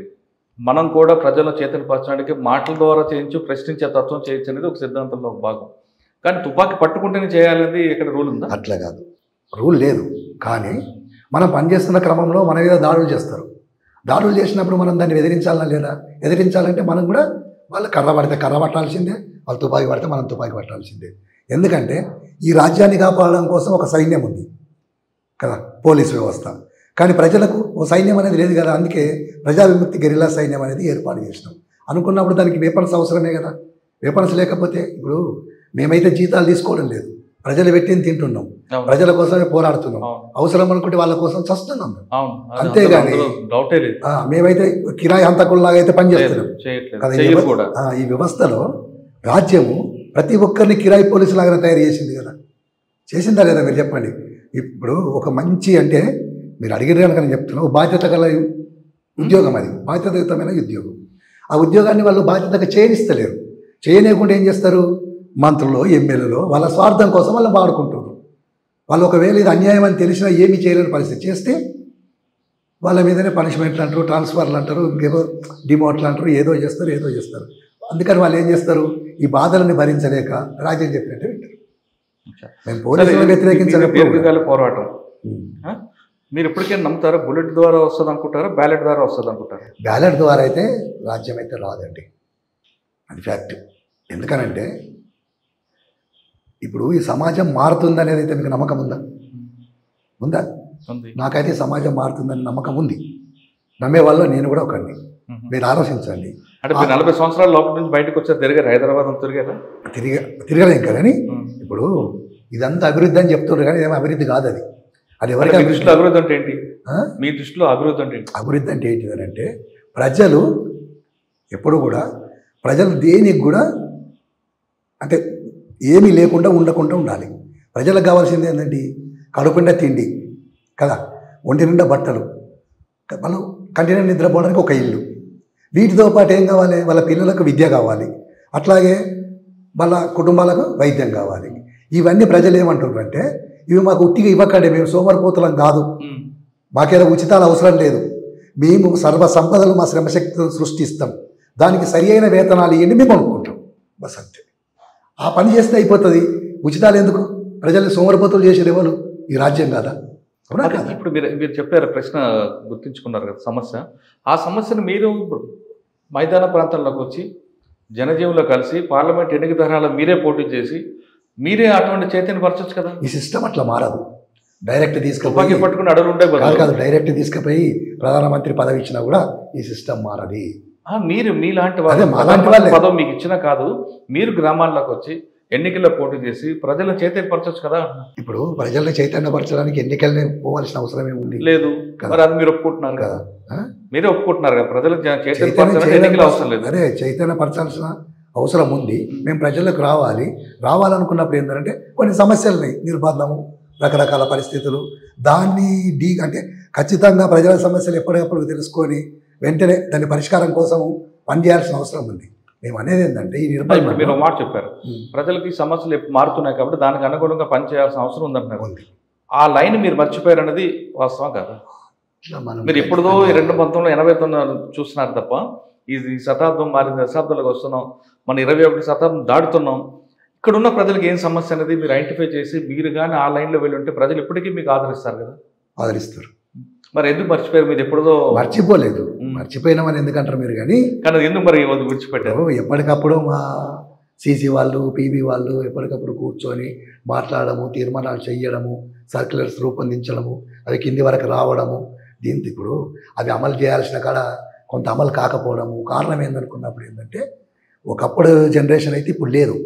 అంతా అటు అడవిలోకి వెళ్ళిన లోతట్ట ప్రాంతంలోకి, అక్కడున్న జనరేషన్లో మేము ఉన్నాం ఆ ప్రజలలో అనుకున్నప్పుడు ఆ ప్రజలకు అంత అంటే ఇక్కడ మైదాన ప్రాంతాల్లో ప్రజల్ని ఆర్గనైజేషన్ ఎంత చైతన్యం మనకు లేదు. మళ్ళీ తీసుకురావాలి కదా మీరే. అదే మేమే పెంచాలి అనుకున్నప్పుడు ఏంటంటే మేము వాళ్ళ వెంబడి ఉండి చేయాల్సిన అవసరం ఉన్నది. సరే, మీరు మైదాన ప్రాంత ప్రజలకు అనుగుణంగా చేయట్లేదు, కానీ అడవి ప్రాంతంలో ఉన్న ప్రజలకు ఏమైనా చైతన్యపరిచారా మీరు? చాలా. ఇప్పుడు మేము ఎక్కడైతే పనిచేసినామో అక్కడ మీకు ఇదంతేందుకు దక్షిణ బస్తర్లో ఎన్ని అభివృద్ధి కార్యక్రమాలు చేపట్టినామో అందరికీ తెలుసు. అక్కడ పోయి విలేకరులు చాలామంది జర్నలిస్టులు పోయి చూసిండ్రు, అన్నీ చేసిండ్రు. ఏంటి ఒకటి చెప్పండి. వ్యవసాయాన్ని డెవలప్ చేయించినాం. జనసేన సర్కార్ అన్ని జనసేన సర్కార్లు ఏర్పాటు చేసినాం. ప్రజల్ని సమిష్టి వ్యవసాయం చేయిస్తాం. ఇప్పటికి కూడా ప్రజలు వాళ్ళకు వాళ్ళే 4-5 కుటుంబాలు కలిసి భూమిని దున్నుకుంటారు, అందరు కలిసి దాన్ని కోస్తారు, ఎవరిది వాళ్ళు తీసుకుంటారు. ఒకవేళ ప్రజలకు ఏదైనా భూమి కావాలంటే కూడా వాళ్ళే అందరూ అక్కడ కంటి వాళ్ళు మాట్లాడుకుంటారు, భూమి లేని వాళ్ళకు భూమి ఇప్పిస్తారు, ఇవన్నీ చేస్తూ ఉంటారు. కానీ మీరు అనుకుంటున్నారు, కానీ అక్కడ ప్రజలు మేము విద్య అందిస్తున్నాం, వైద్యం అందిస్తున్నాం, వాళ్ళకి ప్రతి సమస్యలను పరిష్కరిస్తున్నాం. జనసేన సర్కారులు ముందు ప్రాథమిక దశలో బాగా అయింది, కానీ తర్వాత ఆ జనసేన సర్కారు వల్లే ఆదివాసులు ఇబ్బంది పడుతున్నారు అనే విషయం ఒకటి వచ్చింది. ఎలా అంటే ఆధార్ కార్డు వద్దన్నారు మీరు. అక్కడ మీరు స్కూల్లో చదివిస్తున్నారు 5వ క్లాస్ వరకు పిల్లలకి. 5వ క్లాస్ తర్వాత పట్టణాలకు వస్తే వాళ్ళని ప్రభుత్వం అంగీకరించట్లేదు, మళ్ళీ తిరిగి 1వ క్లాస్కి వస్తున్నారు. తర్వాత వ్యవసాయం అంటున్నారు. వ్యవసాయం నేర్పించారు మీరు, మంచిదే, కానీ ఆధునిక వ్యవసాయ పద్ధతులు నేర్పించట్లేదు. మీరు ఇంకా పురాతన పద్ధతులు ఉన్నారు, దానివల్ల ఆదివాసులకు నష్టమే జరిగింది. ఇంకా చెరువులు గొలుసుకట్టు చెరువులు అభివృద్ధి చేశారు, మంచి సంతోషం, కానీ దానికి నిల్వ ప్రాంతాలు, రిజర్వాయర్లు కట్టాలనే ఆలోచన లేదు. దానికి కావాలంటే ఒక యంత్రాంగం కావాలి.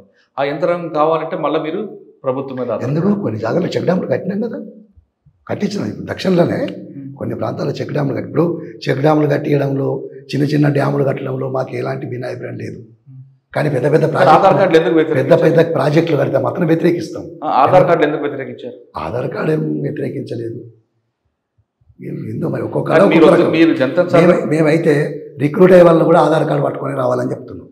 రేపు పొద్దున ఏదైనా అవసరం ఉంటే ఆధార్ కార్డు అవసరం ఉంటుంది. ప్రభుత్వం ఇట్లా తయారు చేసి ఆధార్ కార్డు వద్దన్నారు, కానీ కొంతమంది ఆదివాసులు వెళ్ళి రాష్ట్రంగా కూడా తీసుకున్న సంఘటనలు ఉన్నాయి. సరే, మీరు స్కూల్లో చదివిస్తున్నారన్న ఒకటే చెప్పండి. స్కూల్లో చదివించాక పిల్లలు పెరగాలి కదా, 5వ క్లాస్ తర్వాత పట్టణం రావాలి కదా, కానీ అక్కడ వాళ్ళు యాక్సెప్ట్ చేయనప్పుడు వాళ్ళు తిరిగి 1వ క్లాస్ చదవాలంటే వాళ్ళకి ఏం ఉపయోగం? కాదు, మా దగ్గర నేర్చుకున్నారని చెప్పి ఒక కోపమో వ్యతిరేకతనో దాంతోనే వాళ్ళు అట్లా చేస్తున్నారు. కానీ వాళ్ళకున్న టాలెంట్ని బట్టి ఏ స్కూల్లో దాంట్లో వేయచ్చు కదా. ఎందుకే ఇది ప్రభుత్వం అంటే పార్టీ ఇప్పుడు శాంత చర్చలు అంటున్నారు కదా, అది 40 సంవత్సరాలు దండకారులు చేసిన అభివృద్ధి మీద కూడా చర్చించడానికి సిద్ధం ఉందా? ఉంది, పార్టీ చర్చిస్తుంది. ఖమ్మం నుంచి ఎక్కడికి వచ్చారు మీరు? ఖమ్మం నుండి మళ్ళీ 2012లో ఆదిలాబాద్ జిల్లా కార్యదర్శిగా వచ్చిన తర్వాత 2012 నుంచి 13-14 వరకు జిల్లా కార్యదర్శిగా పనిచేసినాం. ఎక్కడ? ఆదిలాబాద్లో. అప్పుడు 2 ఎన్కౌంటర్స్ అయినాయి మా మీద. ఎవరి మంగిలం, అది కోమటి పంటల దగ్గర ఒకటి, మన అర్జున్ రోజు దగ్గర ఒకటి. అప్పుడు ఎవరికి ఏం కాలే. కానీ ఈ 14 తర్వాత ఏంటంటే అప్పటికి నా ఆరోగ్యం కొద్దిగా క్షీణించింది. సమస్య అవుతుంది నడవడానికి కానీ, లేకపోతే తిరగడానికి కానీ, ఇలాంటి సమస్య అవుతుంది కనుక జిల్లా ప్లీనం జరిపి భాస్కర్ని కార్యదర్శి చేసినాం. భాస్కర్ని కార్యదర్శి చేసి నేను తెలంగాణ అధికార పత్రిక ఉంది కదా, ప్రజావిముక్తి, ఆ ప్రజావిముక్తి పత్రికకు బాధ్యతగా తీసుకొని అదొకటిను సింగరేణి కోల్ బెల్ట్ కమిటీ అది కార్యదర్శిగా పనిచేస్తూ నేను అప్పటి నుండి ఏంటంటే నేషనల్ పార్కుల్లో ఉంటాం. నేషనల్ పార్క్ అప్పుడప్పుడు మీటింగ్స్ వస్తూ ఉండేది 1 ఇయర్కి ఒకసారి. తర్వాత ఏమైందంటే 2021 నుంచి మీటింగ్స్ కూడా రావడం పని చేసిన, నడవడం చాలా సమస్య. అంటే ఇప్పుడు నేషనల్ పార్క్ మీరు రాష్ట్ర కదా, ఆదిలాబాద్ జిల్లా నుంచి నేషనల్ పార్క్ ఎన్ని కిలోమీటర్లు? ఆదిలాబాద్ నుంచి నేషనల్ పార్క్ ఎన్ని కిలోమీటర్లు? ఆదిలాబాద్ నుండి నడుచుకొని వెళ్ళేవారా? నడుచుకొని వెళ్తాం. ఎన్ని రోజులు పట్టింది? 5 రోజులు పడుతుంది. అంటే మంచిగా నడితే 5 రోజులు పడుతుంది, కొద్దిగా స్లోగా నడితే 10 రోజులు కూడా పడుతుంది. ఇప్పుడు ఇక్కడి నుంచి వెళ్ళి ఇక పోతూనే ఉండాలి లగాతారు. ఎలాగ వెళ్ళేవారు అడవిలోంచి ఏ గ్రామాలతో చూసుకుంటూ వెళ్ళేవారు? నడుచుకుంటే వెళ్ళాల్సింది. ఏ గ్రామాల మీద? ఇక పోతాం, ఇక గ్రామాలు ఎందుకంటే మరి దాంట్లో భోజనం అది భోజనం అనుకుంటాం. మీరు మాటలోని ఎందుకు ఎక్కువగా ఉన్నారు? వాళ్ళు అది ఒక కేంద్రంగా చేసుకొని ఉన్నారు. దాన్ని ఏంటంటే పోలిట్ బ్యూరో ఆలోచించి, మిగతా సీసీ వాళ్ళు ఆలోచించి 2-3 కేంద్రాలు ఏర్పాటు చేయాల్సిన అవసరం ఉండే. మాటలో మీకు 2 రాష్ట్రాలు కలుస్తాయి. ఒకటి ఛత్తీస్గఢ్ ఎక్కువ భూభాగం ఉంటుంది, మరొకటి గచ్చిరౌలి మహారాష్ట్ర భూభాగం ఉంటుంది. ఈ 2 రాష్ట్ర పోలీసులు ఎవరి వైపు నుంచి ఎక్కువ ఒత్తిడి? ఒత్తిడి 2 వైపుల నుంచి ఒత్తిడి. మహారాష్ట్ర ఉండేదా లేదంటే మహారాష్ట్ర నుంచి వెళ్ళి కొద్దిగా ముందు నుంచి అది ఒత్తిడి ఎక్కువ ఉంటుంది. తర్వాత ఛత్తీస్గఢ్ నుంచి కూడా ఒత్తిడి. ఈ 2 రాష్ట్ర పోలీసులు ఎవరు బాగా మీకు? C60 వాళ్ళు వస్తారు కదా మహారాష్ట్ర నుంచి వెళ్ళి. ఇక్కడికి వచ్చే వరకు DRG ఫోర్స్, తర్వాత కోయా కమాండోస్ అని చెప్పి, ఇంకేదో బస్తర్ బెటాలియం అని చెప్పి, అలా రకరకాల C60 వాళ్ళు వస్తారు. అది ఇక్కడ మన ఇంతకుముందు గ్రామం సెటిల్ అది కూడా అక్కడ. మహారాష్ట్రలో జరిగిన 2 ఎన్కౌంటర్ ఎలా తప్పించుకున్నారు? తప్పించుకోవడం అంటే నేను తప్పించుకోవడం కాదు, అక్కడున్న దళము లేకపోతే అక్కడున్న పిఏ. ఏం జరిగింది ఒక్కటి చెప్పండి. ఇప్పుడు మేము అక్కడ ఉన్నట్టు ఎవరు ఎక్కడున్నారు? మేమా ఎక్కడున్నాము మొత్తానికి అయితే ఉన్నాం. కానీ ఉదయం జరిగింది, సాయంత్రం అదా మధ్యాహ్నం జరిగింది. అట్లా ఇన్ఫర్మేషన్ పోయి మీ చుట్టూ 2-3 దళాలు ఉంటాయి కదా? అట్లేం లేదు. ఇప్పుడు ఏదన్నా అంటే ఏదైనా మీటింగ్ జరుగుతుంది అనుకున్నప్పుడు అవుటర్ పెడతాం. ఇప్పుడు మీటింగ్ కాకుండా దళమే ఉందనుకో, ఊర్లకు పోవడం, మీటింగ్ వేయడము, రావడము అని అనుకున్నప్పుడు ఒకటే దళం కనుక ఒకటే సెంట్రీ ఉంటుంది, దానికి అవుటర్ పెట్టాల్సిన అవసరం లేదు. అట్లా చేసేవాళ్ళం. అంటే మీకు అక్కడ 2 సార్లు తప్పించుకోవడానికి గ్రామస్తులు అంటే మేమున్న పిఎల్ ఉంటుంది కదా, ఆ సభ్యులు కూడా ఫైరింగ్ చేసుకుంటూనే వచ్చినాం. ఫైరింగ్ చేయకపోతే తప్పించుకోవడం సాధ్యం కాదు కదా. ఇప్పుడున్న పరిస్థితి వేరు, అప్పుడున్న పరిస్థితి వేరు. అప్పుడు ఉండేదేనంటే ఒకవైపు నుంచి వెళ్ళి పోలీసులు వచ్చేది, లేదా 2 వైపుల నుంచి వచ్చేది. ఇప్పుడు అట్లా కాదు, చుట్టుముట్టాన్ని చేసే పరిస్థితి కనుక ఇప్పుడు ఒకసారి ఫైరింగ్ ఏంటంటే వెళ్ళడం అనుకున్నప్పుడు ఏంటంటే చాలా కష్టమే. వెళ్తున్నారు కానీ బయటికి చాలా కష్టం. అన్న, ఈ సుదీర్ఘ ప్రయాణంలో మీ సహచరులు, మీ సమకాలికలు, మీకన్నా బాగా అనుబంధం ఉన్న వాళ్ళందరూ ప్రాణాలు కోల్పోయారు. చాలా మంది కోల్పోయారు. ఇప్పుడు ఏమనిపించింది? బాధ అనిపిస్తుంది. ఏమనిపిస్తుంది? మేము ప్రజల కోసం పనిచేస్తున్నాం, అసలు మమ్మల్ని ఎందుకు చంపుతుండ్రు? ఇప్పుడు చంపే వాళ్ళకైనా అర్థం కావాలి, చంపించేవాడికి క్లియర్ ఎందుకు చంపిస్తున్నాం. కానీ చంపే వాళ్ళకు మాత్రం తెలియదు. మేము ఏదో ద్రోహులమనో, లేకపోతే వీళ్ళు అభివృద్ధి నిరోధకులను, లేకపోతే వీళ్ళు ఉండడం సమాజానికి ప్రమాదమనో, ఇట్లాంటి వాళ్ళ బుర్రలో నింపుతూ ఉంటారు. కానీ వాస్తవంగా ఒక్కసారి ఆలోచించండి, మావోయిస్టు పార్టీ ఉంది. ఎవరికన్నా వేల కోట్ల రూపాయలు స్విస్ బ్యాంకులో ఉన్నాయా? 100 కోట్ల రూపాయలు బ్యాంక్ అకౌంట్లు ఉన్నాయా? లేకపోతే 1000 ఎకరాల వాళ్ళ పేర్ల మీద ఉన్నాయా భూములు? వాళ్ళు ఏమన్నా పర్యావరణం నాశనం చేస్తుండ్రా? ప్రకృతిని విధ్వంసం చేస్తుండ్రా? ప్రజల్ని నిర్వాసితులు చేస్తుండ్రా? లేకపోతే ఈ ఖనిజ సంపదలన్నింటినీ కార్పొరేట్ శక్తులకు, బహుళజాతి సంస్థలకు, సామ్రాజ్యవాదులకు అప్పగించి విదేశాలకు తరలిస్తుండ్రా? ఎందుకు చంపుతుండ్రు? ఓకే, నేను అడగండి. వీరి చేతిలో కూడా చాలా మంది సిఆర్పి పోలీసులు చనిపోయిందంటే ఒక్క నిమిషం, అంటే వాళ్ళ కుటుంబాలు ఉండవా? నేను చెప్పండి. ఎంతమందిని రాయకులు చెప్పారు, ఎంతమందిని పోలీసులు చంపారు? చెప్పేది ఏంటంటే వాళ్ళు ఎందుకు వచ్చారు? మమ్మల్ని చంపడానికి వచ్చారు. మేము బ్రతకాలంటే ఏం చేయాలి? మేము కూడా దాడులు చేయాల్సిందే కదా. కరెక్ట్ మాట్లాడారు. అసలు మీరు తుపాకీ పట్టుకోకుండా మీరు యుద్ధం చేస్తే పోలీసుల మీద నేను ముందే చెప్పిన మాట్లాడేటప్పుడు, ఈ దోపిడీ ప్రభుత్వాలకు ఎట్లయితే వాళ్ళని కాపాడడానికి సైన్యం ఉందో, దోపిడీ సైన్యము, ప్రజలకు కూడా ఒక ప్రజా సైన్యం కావాలి కనుకనే ఆ ప్రజా సైన్యాన్ని మేము ఏర్పాటు చేస్తున్నాం. అంటే ప్రజలు మీకు ఎవరు అడిగారు సైన్యం కావాలని? ఇప్పుడు అడగలేదే. ప్రజలు అడుగుడు కాదు, ప్రజలకు సైన్యం ఉండాల్సిందే. సైన్యం ఉండాలి మీరు అంటున్నారు. వాళ్ళు ఇప్పుడు ఒక్క నిమిషం, సైన్యం ఉండాలి మీరు అంటున్నారు. కానీ మీరు పొరుగు దేశాలు తీసుకున్నా, తెలంగాణ తీసుకున్నా, కొన్ని సమస్యలు వచ్చినప్పుడు ప్రజల చేతులు తుపాకీలు లేవు, కర్రలు లేవు, కానీ వాళ్ళే రోడ్డు మీదకి వచ్చి పోరాటం చేశారు. మీకు ఉదాహరణకి శ్రీలంక అవ్వచ్చు, నేపాల్ అవ్వచ్చు, బంగ్లాదేశ్ అవ్వచ్చు, తెలంగాణ ఉద్యమం అవ్వచ్చు, ఎన్నైనా సరే దానికి ఎక్కడ సైన్యం తీసుకోలేదు. వాళ్ళ సమస్యను రోడ్డు మీదకి ఇచ్చి గొంతెత్తి వాళ్ళ సమస్య సాధించుకున్నారు. రేపు ఇక్కడ కూడా అట్లా జరుగుతుంది, జరగదని నేను అనను. ఎందుకంటే కొద్దిగా లేట్గా జరుగుతుంది. ఇక్కడ ఇప్పుడు శ్రీలంకలో జరిగింది, బంగ్లాదేశ్లో జరిగింది, నేపాల్లో జరిగింది. ప్రజలు తిరగబడతారు, తిరగబడి తరిమి కొడతారు. ప్రజలు తిరగబడ్డప్పుడు సైన్యం అవసరం లేదు, అప్పుడు ప్రజల సైన్యాన్ని కూడా తరిమి కొడతారు కదా. కానీ అప్పటిదాకానైతే ప్రజల్ని కాపాడుకోవడానికి అయితే సైన్యం అవసరమే కదా. వీళ్ళందరూ వస్తూనే ఉంటారు, దాడులు చేస్తూనే ఉంటారు. ఎవరి కోసం వీళ్ళు చేసేది? ఇప్పుడు ప్రజల కోసం కాదు మీ కదా. చేతులు చనిపోయిన వాళ్ళు కూడా మన మన మన దేశం వాళ్ళే కదా, వాళ్ళు కూడా పోలీసు. మేమేమంటున్నాం, వాళ్ళు మన దేశం వాళ్ళే, మన పోలీసులే, మన రైతాంగ బిడ్డలో, కార్మిక బిడ్డలో, ఉద్యోగస్తుల బిడ్డలో, అంతే. వాళ్ళు పేదవాళ్ళే. మేము వాళ్ళని చంపాలనుకోము, ఎప్పుడు కూడా వాళ్ళని ఎప్పుడు కూడా మేము పోలీసులు మా శత్రువుగా భావించాము. కాకపోతే ఏంటంటే మా మీద దాడి చేయడానికి వచ్చినప్పుడు మేము తప్పుకోవాలంటే ఖచ్చితంగా చేయాల్సింది. ఓకే, చేశారు. మిమ్మల్ని చంపాలని పోలీసులు చంపాలని మీరు. మేము పోలీసులు చంపాలనుకో. సరే, మీకు మీ ఆత్మరక్షణలో భాగంగా మీ ఇద్దరి మధ్యన ఆదివాసీలు వీళ్ళందరూ కూడా నలిగిపోయారు కదా. లేదు, తప్పది. ఇప్పుడు మేము ఏర్పాటు చేసిన ప్రజా సైన్యంలో మిలిషియా వాళ్ళు ఉన్నారు, కావాల్సినంత మంది మిలిషియా వాళ్ళు ఉన్నారు. వాళ్ళు అక్కడ పుట్టి పెరిగిన వాళ్ళే కదా. ప్రతి ఒక్కరు కూడా ఎర్ర సైన్యంలోకి రావడానికి సిద్ధపడతా ఉంటారు. ఇప్పుడు దాదాపుగా ఒక 6 నెలలు కర్రగొట్టలు మొత్తం ఆక్రమించుకున్నది సైన్యాలు, లక్షలాది తోటాలు కాల్చిండ్రు. కానీ 6 నెలలు మరి తిండి ఎక్కడి నుంచి వచ్చింది అన్ని 600 మందికి? ప్రజల సహకారం లేకుంటే సాధ్యమవుతుందా? ప్రజల సహకారం లేదు, మేము బాగా గెలిచినామని చెప్పి ఆత్మసంతృప్తి కోసం ప్రచారం చేసుకునే వాళ్ళు ఉన్నారు. కానీ మీరు ఇంకో క్వశ్చన్ అడిగారు నాకు ఇందాక, మేము ఎక్కడైనా కణజాలు దోచుకున్నామా, మా అకౌంట్ స్విస్ బ్యాంక్ అకౌంట్లో మాకు డబ్బులు ఉన్నాయని. కానీ ఇటీవల కాలంలో పార్టీ సరెండర్ అవుతున్న క్రమంలో కోట్లాది రూపాయలు విలువైన నగదు కానీ, కోట్లాది రూపాయలు విలువైన బంగారం, తుపాకులు, డంపులు ఉన్నాయని అంటున్నారు. పేపర్లు చూసి చెప్తున్నారండి. అంత డబ్బు ఉంటే చాలా బాగుండేది. అంటే ప్రజల కోసం దాచింది, మీకోసం కాదు. నేను అనేది ఆ నిధులు అనేవి ప్రజల కోసం పోరాటంలో భాగం తప్ప ఇప్పుడు మీ వ్యక్తిగత కారణాలకి, వ్యక్తిగత అవసరాలు కాదు. అన్ని వందల కోట్ల రూపాయలు పార్టీ దగ్గర లేవు, అంత బంగారం కూడా లేదు. ఎంత ఉండొచ్చు? 10-25 కోట్ల దాకా ఉండొచ్చు. నేను ఉండే అని చెప్పాను. ఆ డబ్బులన్నీ ఎక్కడ ఉంటాయి? బ్యాంకులో ఉంటాయా? బ్యాంకులో ఉంటాయి, అడవిల్లే ఉంటాయి. అంటే 2000 రూపాయల నోటు కనుమరుగు అయిపోయింది కదా, మరి ఎలా? ఇప్పుడు లేవు అవి మార్చేసినాం కదా. మార్చినాం. అంటే ఎక్కువగా బంగారం రూపాయలు మార్చారంట, వాస్తవం? లేదు, బంగారం ఇటీవల కాలంలో వస్తున్న తుపాకులన్నీ కూడా పాత తుపాకులు, అసలు కొత్త తుపాకులు చాలా ఉన్నాయి పార్టీ దగ్గర. పాత తుపాకులు కొత్త తుపాకులు అనేది కాదు, కానీ తుపాకులు తీసుకుపోయి లొంగిపోవడం అనేది సరైనది కాదు. పార్టీ ఏం చెప్తుందంటే అనారోగ్యంతో ఉన్న కామ్రేడ్స్ కానీ, లేకపోతే వయసు పైబడ్డ కామ్రేడ్స్ కానీ బయటికి వెళ్ళండి, వెళ్ళి రహస్యంగా గడపాలి, ఉండాలి. ఒకటి, రహస్యంగా ఉండలేని వాళ్ళు బహిరంగం అవుతారు, అది వేరే విషయం. కానీ తుపాకులు తీసుకొని వాళ్ళ ప్రాణాలను కాపాడుకోవడం కోసము అక్కడున్న క్యాడర్ని అంతా మోటివేషన్ చేసి పోయి లొంగిపోవడం అనేది సరైనది కాదు. అది దాన్ని మేము లొంగుబాటు అంటాం. ఈరోజు చంద్రన్ వచ్చింది కావచ్చు, నేను వచ్చినా కావచ్చు, లేకపోతే అంతకుముందు సంజీవ్ వచ్చింది కావచ్చు, లేకపోతే సుజాతకు వచ్చింది, ఇట్లా చాలామంది వచ్చిండ్రు. వాళ్ళందరూ వచ్చింది సరే, వాళ్ళు ఎట్లా వచ్చిండ్రా ఏందనేది కాకుండా మా ఆరోగ్యాలు బాగలేక పార్టీ బయటికి వెళ్ళాలన్నది. కానీ పార్టీ సరెండర్ కమ్మని చెప్పలేదు.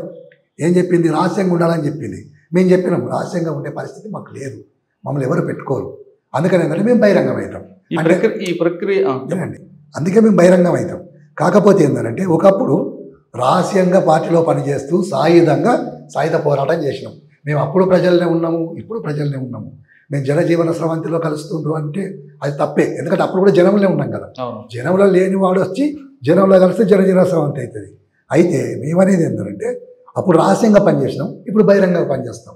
ఇది కూడా మన ముఖ్యమంత్రి గారు రేవంత్ రెడ్డి గారు, అట్లాగే మన ఐజీ గారు వీళ్ళు ఇచ్చిన పిలుపు మేరకు మేము వచ్చినాం. ఎందుకంటే మేము అనేది ఏంటంటే ఒకవేళ మాకు విముక్తి ప్రాంతాలు ఉంటే మేము రాకపోతాం, చనిపోయేంత వరకు అక్కడే ఉంటాం. ప్రభుత్వం పిలిచింది కాబట్టి వచ్చారు. మా ఆరోగ్యాలు బాగలేవు, అందుకని ఏంటంటే లీగల్గా ఉండి ప్రజా పోరాటంలో మేము కూడా పాలు పంచుకుంటాం, ప్రజల కోసమే పనిచేస్తాం.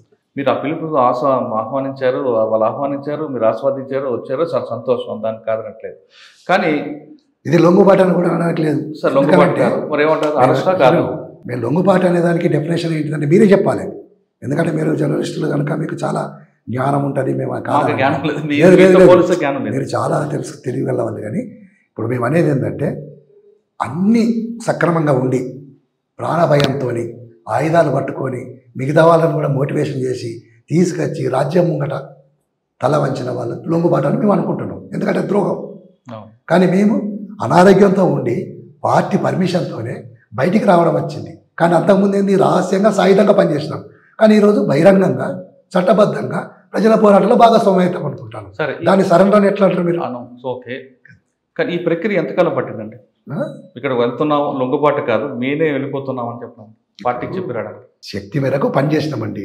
ఈరోజు శక్తి లేదు కనుక రెండు రకాల పార్టీలు రెండు రకాలు ఉంటాయి. మార్క్సిజం, లెనినిజం, మావోయిజం సిద్ధాంత వెలుగులనే ఒకటేమో సాయుధంగా పనిచేయాల్సిందే, తర్వాత బహిరంగం కూడా చట్టబద్ధ పోరాటాలు చేయాల్సిందే. అప్పుడేమో శక్తి ఉంది, ఆరోగ్యం ఉంది, వయస్సు ఉంది. అందుకని ఏంటంటే రహస్యంగా పోయినాము, ఆయుధాలు పట్టుకున్నాము, సాయుధంగానే పనిచేసినాం ప్రజలలో. కానీ ఈరోజు ఆ శక్తి లేకపోవడము, అనారోగ్యం పాలు కావడము, దీంతో ఏంటంటే బహిరంగంగా వచ్చేసి మళ్ళీ ప్రజల్లో కూడా లీగల్గా పనిచేద్దామని చట్టబద్ధంగా. అంటే పార్టీని లీగలైజ్ చేస్తారా, మీరు ఒక్కరే లీగలైజ్? మేము లీగలైజ్ అంటే చాతగాని వాళ్ళందరూ అనారోగ్యంతో బాధపడుతున్న వాళ్ళు, అట్లాగే ఏంటంటే వయసు పైబడ్డ వాళ్ళు, వాళ్ళందరూ. మీరు మార్క్సిజం లెనినిజం చెప్పారు, ఇప్పుడు భారతదేశంలో అవన్నీ అవసరం అంటారా? ఇప్పుడు చెప్తాను, మార్క్సిజం లెనినిజము లేదా మావోయిజానికి కాలం చెల్లిందని ఎవరు అంటుండ్రు? వాళ్ళకు వాస్తవం తెలుసు. ఇది కాలం చెల్లదు దీనికి, ఇది ఎప్పుడు నిత్య నూతనంగానే ఉంటుంది, రోజు రోజుకి ఇది అభివృద్ధి అవుతూనే ఉంటుంది, పరిస్థితులకు అనుగుణంగా ఇది మారుతూనే ఉంటుంది. సీకాసా నుండి ట్రేడ్ యూనియన్గా వచ్చిన బండి ప్రకాష్ గారు గచ్చిరోలి నేషనల్ పార్క్ ఆ ప్రాంతంలో ఎక్కువ కాలం పనిచేశారు కదా, అక్కడ కూడా కొన్ని కంపెనీలు ఉన్నాయి, అక్కడ ఎందుకు ట్రేడ్ యూనియన్ స్టార్ట్ అవ్వలేదు? మరి అక్కడ కాదు, నేను తెలంగాణ రాష్ట్ర కమిటీ, అందుకని తెలంగాణలో ఉన్నదంటే నేను అంటుంది ఒక కేవలం బండి ప్రకాష్ గారు కాకుండా మిగతా మావోయిస్టులు కూడా చేయాల్సిందే. ఎందుకు చేయలేకపోయారు అక్కడ? అదే చేయాల్సింది, ఏమంటున్నా చేయకపోవడానికి కారణం ఏంది అనేది అక్కడున్న కామ్రేడ్స్కు తెలిసి ఉంటుంది, అది మనకైతే తెలియదు. ఇప్పుడు మీరు బయటకు వచ్చారు మీ అనారోగ్య సమస్యతో, సరెండర్ కాదు మీరే వచ్చి లొంగిపోయారు, ఏదైనా ఒకటి అనుకోవచ్చు. వచ్చిన తర్వాత మీకు ఇప్పుడు కూడా ఛత్తీస్గఢ్ ప్రాంతం కానీ ఒడిశా ప్రాంతంలో కానీ కొన్ని కంపెనీలు మీకు ఉద్యోగం ఇస్తామంటే మీరు వెళ్తారా? వెళ్ళరండి, నాకు చేత కాకనే వచ్చింది, ఇంకా నేను ఉద్యోగం ఎలా చేస్తాను? బ్రాండ్ అంబాసిడర్గా ఉండాలి? లేదు లేదు లేదు, తప్పది, అట్లా ఎన్నటికి జరగదు. తర్వాత ఖమ్మం తర్వాత ఆదిలాబాద్ తర్వాత మళ్ళీ ఒక్కటండి. ఇప్పుడు చాలామంది ఏంటంటే మార్క్సిజం లెనినిజం మావోయిజానికి కాలం చెల్లింది, మార్క్సిస్ట్ మహోపాధ్యాయులు చెప్పింది ఇప్పుడు పనికిరాదు అని చెప్పేది అంటుండ్రు. నిజం చెప్పాలంటే ఈ సమాజం మారుతుంది అనేది ఫ్యాక్ట్. ఎందుకనంటే ఆదిమ సమాజం నుంచి బానిస సమాజం ఏర్పడ్డది. బానిస సమాజంలో బానిస యజమానులు ఏమన్నారు? ఇదే శాశ్వతం అన్నారు. కానీ బానిస తిరుగుబాట్లు వచ్చి పెట్టుబడిదారు సమాజం వచ్చింది, ఫ్యూడల్ సమాజం వచ్చింది. ఫ్యూడల్స్ కూడా ఇదే శాశ్వతం అన్నారు.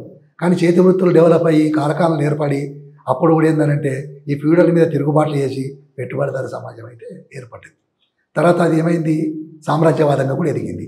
కానీ పెట్టుబడిదారుల గర్భంలోనే కార్మిక వర్గం పుట్టింది, దీన్ని నాశనం చేసేది కదా. అనుకున్నప్పుడు ఏంది, మన కళ్ళమ్మడ కనబడ్డది, ప్యారిస్ కంపెనీ ఏర్పడ్డది. అది తాత్కాలికంగానే 70 రోజులే ఉండొచ్చు, కానీ ఎన్నో మంచి తీర్మానాలు చేసింది వాళ్ళు. చుట్టూ ఉన్న పెట్టుబడిదారు దేశాలు ఏం చేసినాయి, ఇది ఇట్లాగే ఉంటే మన దగ్గర కూడా తిరుగుబాట్లు జరుగుతాయి అని చెప్పి కుట్ర చేసి 100 మందిని హత్య చేసేది, 10ల సంఖ్యలో ఊరి మీరు అన్నట్లుగా చెప్తే వినండి. అక్కడి నుంచి వెళ్ళి అది ఆగిందా? రష్యాలో కదా లెనిన్ స్టాలిన్ నాయకత్వంలో విప్లవ విజయవంతమైంది. 30 సంవత్సరాలు విప్లవ ఫలాలు అనుభవించారు. కానీ స్టాలిన్ మరణాంతరం ఏం జరిగింది? క్రుచ్చేవ్ అధికారంలోకి వచ్చి రివిజనిస్ట్ దేశంగా మార్చిండు. కానీ అది అక్కడితో ఆగలేదు. చైనాలో మావో చెవన్లై చూటే నాయకత్వంలో విప్లవ విజయవంతమైంది. కానీ మావో మరణాంతరం ఏమైంది? డెంగ్ ముఠా అధికారంలోకి వచ్చింది. ఇప్పుడు అది సామ్రాజ్యవాద దేశంగా ఎదిగింది, మార్కెట్ కోసం పోటీ పడుతుంది. ఈ సామ్రాజ్యవాద దేశాలని మార్కెట్ కోసం పోటీ పడుతున్నాయంటే యుద్ధం ఖచ్చితంగా వస్తుంది. కానీ దాన్ని ఆపుతుండ్రు, దానికి వాయిదాలు వేస్తుండ్రు. అది అంతటితో ఆగది, ఎప్పటికైనా రావచ్చు అంటారు. ఖచ్చితంగా వస్తుంది. ఓకే, మీరు కొంతకాలం పార్టీలో ఉన్న తర్వాత ఇటీవల ఆపరేషన్ కగార్ 26వ సంవత్సరం మార్చి క్లోజ్ అంటారు. ఈ నేపథ్యంలో పార్టీ కొంతకాలం శాంతి చర్చలు అన్నారు, దానికి ప్రభుత్వం దిగిరాలేదు. తర్వాత ఆయుధాల విసర్జన అన్నారు, దానికి దిగిరాలేదు. ఖచ్చితంగా ఆపరేషన్ కగార్ స్టార్ట్ అయింది. చెప్పినా కదా ఒత్తిడి ఉందని. ఒత్తిడి ఉంది, ఓకే. కానీ ఈ నేపథ్యంలో పార్టీలుగా 2గా విభేదాలు వచ్చాయని, సోనుజీ ఒకటి, దేవ్జీ ఒకటి, వాస్తవం కాదు? వాస్తవమే. అయితే పార్టీలో 2 లైన్ స్ట్రగుల్ ఉంటుంది, విభేదాలు వస్తాయి, చీలికలు వస్తాయి, రావని చెప్పం, అది తప్పు. రావు అంటే రాజకీయ పార్టీ తేడా ఉంది కాదు. అట్లా అనుకున్నప్పుడు ఏందని, అరే అట్లా లేదు, అసలు దీంట్లోనే ఎక్కువ వస్తాయి. సిద్ధాంతపరమైన చర్చలలో దీంట్లో ఎక్కువ వస్తాయి. అది మామూలు బూర్జువా పార్టీ అయితే అడ్జస్ట్ అయిపోయి ఆ ఎమ్మెల్యేలో ఎంపీనో ఇంకేదో వస్తాయి, అవి అది వేరే విషయం. కానీ ఇక్కడ అట్లా కాదు కదా. ఇప్పుడు సోను పోయిండు, పోతే పోనీయండి. కానీ సోను చేసిన పని ఏంటిది? ఆయుధాలు ఎత్తుకెళ్ళిండు, మనసులో ఆర్గనైజేషన్ చేసి తీసుకెళ్ళిండు. తను పోయి నేనైతే సాయుధ పోరాటాన్ని విరమించుకున్నా, ఎందుకంటే ఈరోజు కగార్ ఆపరేషన్లో నేను త్యాగానికి సిద్ధంగా లేను, ప్రజల కోసం బహిరంగంగా పనిచేస్తా, ఎవరైనా వచ్చేవాళ్ళు ఉంటే రండి అంటే అయిపోతుంది. కానీ అతనెవరు ఆయుధాలు తీసుకపోవడం? దానికన్నా ముందు ఒక లెటర్ రాశారు ఆయన. ఎవరు? మిడిమిడి జ్ఞానంతో మేము తీసుకున్న నిర్ణయాల వల్లే పార్టీకి నష్టం జరిగింది. సరే, అందరిని కూడా కావచ్చు కలిపినట్టుగా. ఇప్పుడు కగార్ ఆపరేషన్ వచ్చిన తర్వాతనే మిడిమిడి జ్ఞానం అని అర్థమైందా తనకు? మీరు ఆలోచించండి. అంతకుముందు ఎందుకు రాలేదు మిడిమిడి జ్ఞానం అని? ఏమనంటే ఇప్పుడు ఏమంటాడు, నేను చాలా చర్చలు చేసిన అంటాడు. చర్చలు చేస్తే అప్పని కనీసం రాష్ట్ర కమిటీ వాళ్ళకన్నా తెలుస్తుంది కదా. సరే, కింది వాళ్ళకి తెలియకపోతే ఇవన్నీ సరే, మీరు సోను రాకని మీరు వ్యతిరేకిస్తున్నారు. మరి తక్కినపల్లి వాసుదేవరావు అలియా శాసన రాకని ఆయన 200 మంది తీసుకొచ్చాడు కదా. ఆయన 200 మంది వాళ్ళందరూ చేసింది అదేనండి. వాళ్ళు చేసింది అదే. ఇప్పుడు దేవుజీ మాట్లాడుతుండు, దేవుజీకి మేము సపోర్ట్ చేస్తాము. ఇప్పుడు మీ తర్వాత ఎవరు ఉండొచ్చు? ఎక్కడ తెలంగాణ కమిటీ పెడతారు, ఎవరైనా పెడతారు. ఎవరు పెట్టారు? ఎవరు రాదు. ఇప్పుడు దామోదర్ అయితే కార్యదర్శి, తర్వాత వెంకన్న ఉన్నాడు, ఆజాద్ ఉన్నాడు, ఇంకా వేరే ఆజాద్ గారికి పక్కన పెట్టినట్టున్నారు కదా. ఆజాద్ గారు అట్లా ఏం లేదు. ఒక 6 నెలలు ఎంతో ఏదో వేరే విషయాల్లో 6 నెలలు సస్పెండ్ అయినా కూడా మళ్ళీ తీసుకుంటారు కదా అంతే. ఆయన ఊకే గణేష్ ఇక్కడ లేడు మరి తను ఒడిశా కమిటీలో ఉంటున్నారు. అంటే మీరు ఆయుధాలు ఎవరికి ఇచ్చి వచ్చారు అక్కడికి? మేమా నా దళానికి ఇచ్చి వచ్చాను. అక్కడ మంగు ఉన్నాడు కదా, ఆ దళం మంగుతో ఉన్నది. 40 సంవత్సరాలు మీకు అడవి కాపాడింది కదా. అడవి నుంచి బయటకు వస్తున్నప్పుడు బాధ అనిపించలేదా? వాళ్ళని విడిచిపెట్టి చాలా బాధ అనిపించింది. ఏడవడం ఒకటే తక్కువ, కానీ తప్పది. ఎందుకంటే నేను ఒక్కడిని అక్కడ ఉంటే నా 10 మంది టీము నన్ను కాపాడడానికి ఉంటుంది. ప్రతిసారి ఇన్ని రోజులు వాళ్ళు కంటికి రెప్పలా కాపాడిండ్రు. కానీ నా ఒక్కడిని కాపాడడం కోసం వాళ్ళు చనిపోతారు, నేను చనిపోతాను.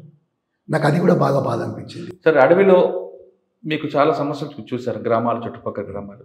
ఇప్పుడు మీరు ప్రభుత్వంతో దగ్గర అవుతున్నారు కాబట్టి ఆ సమస్యల పరిష్కారానికి ప్రభుత్వంతో మాట్లాడడానికి ఆ సమస్యలు ఏం గుర్తించారు మీరు? ఇప్పుడు మీరున్న ప్రాంతంలో, నేను మొత్తం అడగట్లేదు, మేమున్న ప్రాంతంలో అనుకున్నప్పుడు ఏంటంటే అక్కడ ఇప్పుడు నిర్వాసిత సమస్య ఏర్పడుతుందండి.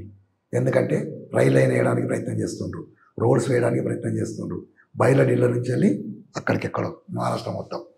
దీంతో ఏంటంటే ఉన్న గ్రామాలన్నీ పోతాయి.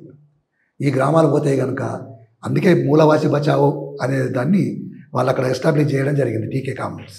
కానీ దాన్ని కూడా నిషేధం పెట్టిండ్రు వాళ్ళు కదా. ఇప్పుడు దానికి సంబంధించి మేము తెలంగాణలో ఉండి అక్కడ దానికోసం మేము పోరాడతామనంటే తెలంగాణలో ఉన్న ప్రజల సమస్యల కోసం పోరాటం చేస్తాం. ఇక్కడ అక్కడ బయటికి వెళ్తే అసలు ఏం సమస్యలు ఫేస్ చేస్తుండ్రు అనే దాని మీద. ఇప్పుడు ఎప్పుడు కూడా మావోయిస్టు పార్టీ కాదు, అసలు ఈ కమ్యూనిస్టు పార్టీలు ఉండద్దు, ఏది ఉండద్దు అనుకుంటే ముందు ఏం చేయాలి? దోపిడీ ఉండద్దు, అణచివేత ఉండద్దు, అసమానతలు ఉండద్దు. అప్పుడు పార్టీతో అవసరం లేదు కదా. వీటిని పరిష్కరించండి ముందు, సరిపోతుంది. సార్, మీరు అడవిలో ఉన్నారు కదా, జల్, జంగల్, జమీన్, ఈ మూడింటి మీద ఏమి లక్ష్యం సాధించారా? అట్లా కాదండి. సాధించడం అంటే కొన్నిసార్లు సాధిస్తాం, కొన్నిసార్లు మళ్ళీ ప్రభుత్వం స్వాధీనం చేసుకుంటుంది. ఎప్పుడు ఇది నిరంతరం జరిగే ప్రక్రియ, చివరికి మాత్రం ప్రజలదే అవుతుంది. ప్రజలదే రావాలనుకున్నారు, వచ్చారు, ఆయుధాలు ఇచ్చి వచ్చారు, మిగతా వాళ్ళకి కాకుండా. కానీ ఇక్కడ వచ్చిన తర్వాత మీ మీద రివార్డు కూడా తీసుకున్నారు కదా. మరి ఇప్పుడు అన్నీ ఎవరు రాస్తారు? మీరే చెప్పండి, ఎవరు తిండి పెడతారు? ఇప్పుడు మీరు నెక్స్ట్ మీ ప్రణాళిక ఏముంటుంది, మీ భవిష్యత్ ప్రణాళిక? ఇప్పుడు నా ఆరోగ్యం ఫస్ట్ చూపెట్టుకోవాలి, తర్వాత లీగల్గా ప్రజల సమస్యల మీద మేము కూడా వాళ్ళతో కలిసి పనిచేస్తాం. అంటే ఇప్పుడైనా ఇక్కడ సాయుధంగా చేయడం కాదు, లేకపోతే ఆయుధాలు పట్టుకోవడం కాదు, లేకపోతే ఇంకెవరినో మీరు అందరూ పార్టీలోకి వెళ్ళి పార్టీకి పోండి అని చెప్పి వాళ్ళతో. కొంతమంది బండి ప్రకాష్ గారు, తర్వాత పుల్లూరు ప్రసాద్ వ్యూహంలో భాగంగా వచ్చారు ఇక్కడికి అనుకున్నట్టు. ఇప్పుడు రకరకాలుగా మాట్లాడతారండి ఎవరైనా కూడా. నిజం చెప్పాలంటే ఇప్పుడు అంటే పార్టీకి కొంచెం ఆక్సిజన్ ఇవ్వడానికి, ఊపిరి పోయడానికి ఎత్తుగడలో భాగంగా వచ్చారు. వాళ్ళు అనుకునే తప్పేమున్నది, వాళ్ళు అనుకుంటే తప్పేం లేదు కదా. మేము అనేది ఏంటంటే ఈ సమాజంలో, ఈ సమాజాన్ని 2 దుష్టశక్తులు పట్టి పీడిస్తున్నాయండి. ఆ దుష్టశక్తులు అనుకోవచ్చు, లేకపోతే ఇంకా ఏదన్నా అనుకున్నా పర్వాలేదు. ఈ 2 దుష్టశక్తులు అంటే ఒకటేమో సామ్రాజ్యవాదం, రెండోది మతోన్మాదం. ఈ సామ్రాజ్యవాదానికి ఏంటంటే ప్రజల శ్రమశక్తిని జీవగంజిగా పోసి బ్రతికిస్తూ ఉన్నారు. ఈ మతోన్మాదానికి ప్రజల రక్తాన్ని జీవగంజిగా పోసి బ్రతికిస్తారు. కానీ వీటి రక్త మాంసాలు ఉడికిపోయినాయి, దీని శక్తి నశించిపోయింది, కొన ఊపిరితో కొట్టుమిట్టాడుతూ మర్రశ మీద పండుకొన్నది. ఇవి ఎన్నడూ లేవయి లేచి బట్టకట్టాయి. ఇది క్షీణించి నశించి పోవాల్సిందే. మరి నశించిపోతే ఇంకోటి అభివృద్ధి చెందాలి కదా కదా. అందుకున్నప్పుడు ఏంటంటే నూతనంగా వచ్చేది ఏంటనుకున్నప్పుడు సోషలిజమే అంతిమంగా కమ్యూనిజం ఖచ్చితంగా వస్తుంది. మేము ఇప్పటికీ చెప్పదలుచుకున్నది ఏంటంటే యువత నడుం బిగిస్తే ఈ సమాజం మారుతుంది. ఆ యువతకు ప్రజలందరూ సహకరించాలి. ప్రజలు మార్పు కావాలని కోరుకుంటే మాత్రం ఖచ్చితంగా మార్పు జరుగుతుంది. కానీ యువత మీరంటే మంచిదే, కానీ ఆ యువత విలాసాలకి దానికి అలవాటు పడుతున్నారు. చూడండి, అదొక ట్రెండ్ కొంతకాలమే, తర్వాత దానికి కూడా విరక్తి పుడుతుంది వాళ్ళకు. అది ఎక్కువ కాలం ఉండదు కదా. ఇప్పుడు మనం పోరాడలేదనుకోండి, మన తాతలు ముత్తాతలు అందరూ కూడా బానిసలుగా బ్రతికారు. ఇలా మనం అదే బతుకుతాం, మన పిల్లలు అదే బతుకుతారు. అందుకని ఖచ్చితంగా పోరాడాల్సిన అవసరం ఉన్నది. ఓకే సార్, ఫైనల్గా చెప్పండి, ఇప్పుడు ఇంకా అజ్ఞాతంలో ఉన్న మన వాళ్ళందరికీ రమ్మంటారా, పోరాటం అక్కడే ఉండి పోరాటం. నేను చెప్పదలుచుకున్నది ఒకటేనండి, అంటే వీలాగా వాళ్ళకు కూడా బయటకు వస్తే సమాజంలో మార్పు వస్తుందేమో కదా. మేము అనేది ఏంటంటే అనారోగ్యంతో ఉన్న కామ్రేడ్స్, వయసు పడ్డ కామ్రేడ్స్, పైపడ్డ కామ్రేడ్స్ రావాలని చెప్తాం మేము. ఎందుకనంటే వాళ్ళు అక్కడ ఉండి వాళ్ళతో పాటు వాళ్ళని కాపాడడానికి ఒక 20 మంది 30 మంది ఇట్లా ఉండడము, వాళ్ళు కాపాడలేరు వాళ్ళని, వీళ్ళు చనిపోతారు వాళ్ళు చనిపోతారు. అందుకని ఏంటంటే అనారోగ్యంతో ఉన్న వాళ్ళు కానీ వయసు పైబడ్డ వాళ్ళు కానీ రావాలి. వీలైతే రహస్యంగా ఉంటే ఉండండి, రహస్యంగా ఉండలేని పరిస్థితి ఉంటే బహిరంగంగా కండి. సార్ ఫైనల్కి ఇంకో క్వశ్చన్, దండకారణ్యం నేషనల్ పార్క్ అనగానే హిడ్మా ఎప్పుడైనా మీరు కలిసారా? హిడ్మా నేను 3 years అవుతుంది నేను కలవక. ఎక్కడ ఉంటారు ఎక్కువ? ఆయన బియ్యంలో ఉంటాడు, బెటాలియన్లో. ఎక్కడ, ఏ ప్రాంతం? దక్షిణ బస్తరే. అంటే ఏ ప్రాంతం ఎక్కువ అంటారు? దక్షిణ బస్తర్లే ఉండేది, దానికి అక్కడే పట్టు ఎక్కువ. దాని నుంచి కరేగుట్ట పోయినారు, కరేగుట్ట పోయిన తర్వాత మళ్ళీ అక్కడి నుంచి ఎక్కడో అక్కడ వెళ్ళిపోయారు.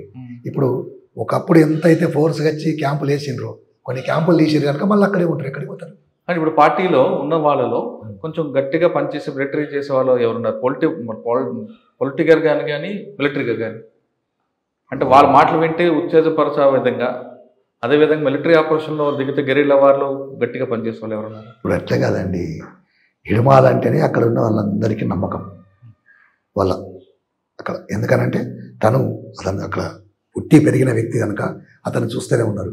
అతను పిలిపిస్తే చాలామంది మళ్ళీ పిఎల్జే సభ్యులుగా వస్తారు. అతనికి ఆ శక్తి ఉంది. మన వైపు నుంచి ఎవరున్నారు ఇక్కడ? మన వైపు నుంచి దామోదర్ ఉన్నాడు కదా, బడే చొక్కారావు. ఆయన చెప్తే వస్తారట. అంటే బడే చొక్కారావు మాట్లాడతారు, ప్రజలు పోరాటానికి ఎప్పుడు సిద్ధంగానే ఉంటారు. ఎందుకంటే ఈ బడే చొక్కారావు పిలుపు విని గ్రామాలు అడవులకు వస్తారు కానీ బడే చొక్కారావు గారు అమ్మ నాకు రారా నా బిడ్డ నేను చూస్తానంటుంది. ఎవరు వింటారు? ఇప్పుడు తల్లి ఎప్పుడైనా పిల్లల్ని రావాలి అని కోరుకుంటుంది కదా, ఆమె కోసం ఎవరు చూస్తారు అనుకున్నప్పుడు ఏంటంటే అక్కడున్న గ్రామం వాళ్ళు చూడాల్సిందే. ఎందుకంటే తన బిడ్డ ఈ దేశం కోసం పోయినప్పుడు కనీసం ఆమెకు ఇక్కడ అన్నం పెట్టచ్చు, ఓదార్చచ్చు, ఆదరించవచ్చు. ఏ తల్లికైనా అన్నం ఒక్కడు అన్నం కాదన్న, తన కొడుకు తన దగ్గర ఉంటే ఆనందం వేరే ఉంటారు. ఎప్పుడైనా కూడా అట్లా కరెక్టే, కానీ అట్లా ఉండాలనుకుంటే సమాజం మారది. సమాజం కోసం మనం ఎవరైనా అంటే తన కొడుకు సమాజానికి ఇచ్చేసిన తల్లి ఆవిడ అనాథగా ఉండాల్సిందేనా? ఆ తల్లికి ఆ చైతన్యం ఉంటే ఖచ్చితంగా ఆవిడ ఒక దగ్గర ఏడుస్తున్నారు. ఏడుస్తారు. మేము అనేది అంటే మా తల్లి ఏడుస్తుంది, మీ తల్లి ఏడుస్తుంది, ఎవరి తల్లి అయినా ఏడుస్తుంది. ఎందుకంటే తల్లి కన్న ప్రేమ. ఈ ప్రయాణంలో మీ అమ్మ నాన్నగారు ఎప్పుడు గుర్తు వచ్చేవాళ్ళు ఉన్నారా? గుర్తుకు వస్తారు అంతే. ఎందుకంటే వాళ్ళు కలిసారు, బయటకు వచ్చాక కలిసారా? నేనా బయటకు వచ్చిన తర్వాత అమ్మని కలిసాను. ఏమన్నారమ్మా? గుర్తుపట్టారు మిమ్మల్ని? ఇప్పుడు కాదు, అప్పుడు కాదు, ఇప్పుడు నేను కన్నా అమ్మలేదు, చనిపోయింది. తెలిసిందా మీకు? నా నాన్న కూడా చనిపోయాడు. నాకు తెలియదు, ఇక్కడికి వచ్చినాకనే తెలుసు. ఇక్కడికి వచ్చాక అంతవరకు తెలియదు. అంటే మీరు ఆ తల్లి రుణం ఏం తీర్చుకున్నారు? ఇప్పుడు ఏంటండి, సమాజం మారితే ఆ తల్లి కన్నా సమాజం అవన్నీ కాకుండా మనకి జన్మనిచ్చిన తల్లి తండ్రి రుణం తీర్చుకున్నారా లేదా? బాధ్యత మనకు కాదండి. వాళ్ళు మమ్మల్ని కానీ పెంచి పెద్ద చేయడం అంటేనే ఈ సమాజానికి అప్పగించారు, అంతకంటే ఇంకా రుణం ఏమున్నదండి. ఆవిడ మిమ్మల్ని కన్నది సమాజం కోసం కాదు, తన బిడ్డ తనకి ఆఖరి వయసులో తను చూసుకోవాలని చెప్పి కన్నా కూడా పరిస్థితుల్లో మార్పులు జరుగుతున్నప్పుడు నా బిడ్డ ఏం తప్పు పని చేస్తలేడు అని చెప్పి అనుకున్నది. నేను ఇక్కడికి వచ్చిన తర్వాత 2004లో కలిసినప్పుడు కూడా నేను మళ్ళీ పోతున్నా అంటే కూడా మా అమ్మ ఏమనలేదు, ఓ బిడ్డ మంచిగా ఉండు, జాగ్రత్తగా ఉండు, ఓ అని చెప్పాను. ఇప్పుడున్న పరిస్థితుల్లో యువత ఖచ్చితంగా మార్పు రావాలి, సమస్య వచ్చినప్పుడు నడుము బిగించి ముందుకు వెళ్ళాలంటున్నారు అన్న బండి ప్రకాష్ గారు. అంతేగాని స్వార్థానికో విలాసాలకో ఉంటే మాత్రం ఈ సమాజంలో మార్పు రాదు, సమస్య ఎప్పుడు అలాగే ఉంటుంది అంటున్నారు. ఇక మొత్తం మీద తీసుకుంటే బండి ప్రకాష్ గారి జీవితం అనారోగ్య సమస్యతో బయటకు రావాల్సి వచ్చింది. ఆయన లొంగుబాటు కాదు, నా అనారోగ్య సమస్యని వచ్చాను, కానీ వచ్చిన వాళ్ళు మాత్రం నేను తుపాకీని ఇచ్చి వచ్చాను తప్ప నేను తుపాకీని తీసుకురాలేదంటూ ఆయన స్పష్టం చేస్తారు. అంతేకాకుండా ఇప్పటికైనా అడవిలో ఉన్న అనారోగ్య సమస్యలు ఉన్న వారందరూ కూడా దయచేసి బయటికి రండి, మీ వల్ల మిగతా వాళ్ళకు కూడా ప్రాణాలకు హాని కలిగే అవకాశం ఉంది కాబట్టి బయటికి రండి. రహస్య జీవితం ఉంటారా లేదు ప్రజా జీవితంలో మరొకసారి మనం పోరాటం చేద్దామా అనే విషయం బండి ప్రకాష్ గారు చెప్తున్నారు. ఇది ఈ వారం బండి ప్రకాష్ గారితో ఎక్సలెంట్ ఇంటర్వ్యూ. వచ్చే వారం మరొక ఇస్తాం, మళ్ళీ కలుద్దాం. అంతవరకు నమస్తే. థ్యాంక్ యూ అన్న, thank you very much. And for more videos, please subscribe to iDream. Please subscribe to iDream. Please subscribe iDream. And please subscribe to iDream. For more videos, subscribe to iDream. please like, share and subscribe to the channel. Congratulations, iDream. Subscribe to iDream. Subscribe to iDream. So subscribe to iDream Media. iDream ki iDream team andarki huge congratulations. Please subscribe iDream Media. Please subscribe to iDream. Subscribe iDream. Please subscribe to iDream. iDream అంటే నా కళల channel subscribe చేసుకున్న నోరు తిరుగుతలేదు మీరైతే గంట గుర్తు కొట్టండి. For more such videos, please subscribe to iDream. Subscribe to iDream. Please subscribe to iDream. Please subscribe iDream Media. Please do subscribe to iDream. Please subscribe to iDream Media. For best entertainment and information, please subscribe iDream. And don't forget to subscribe to iDream.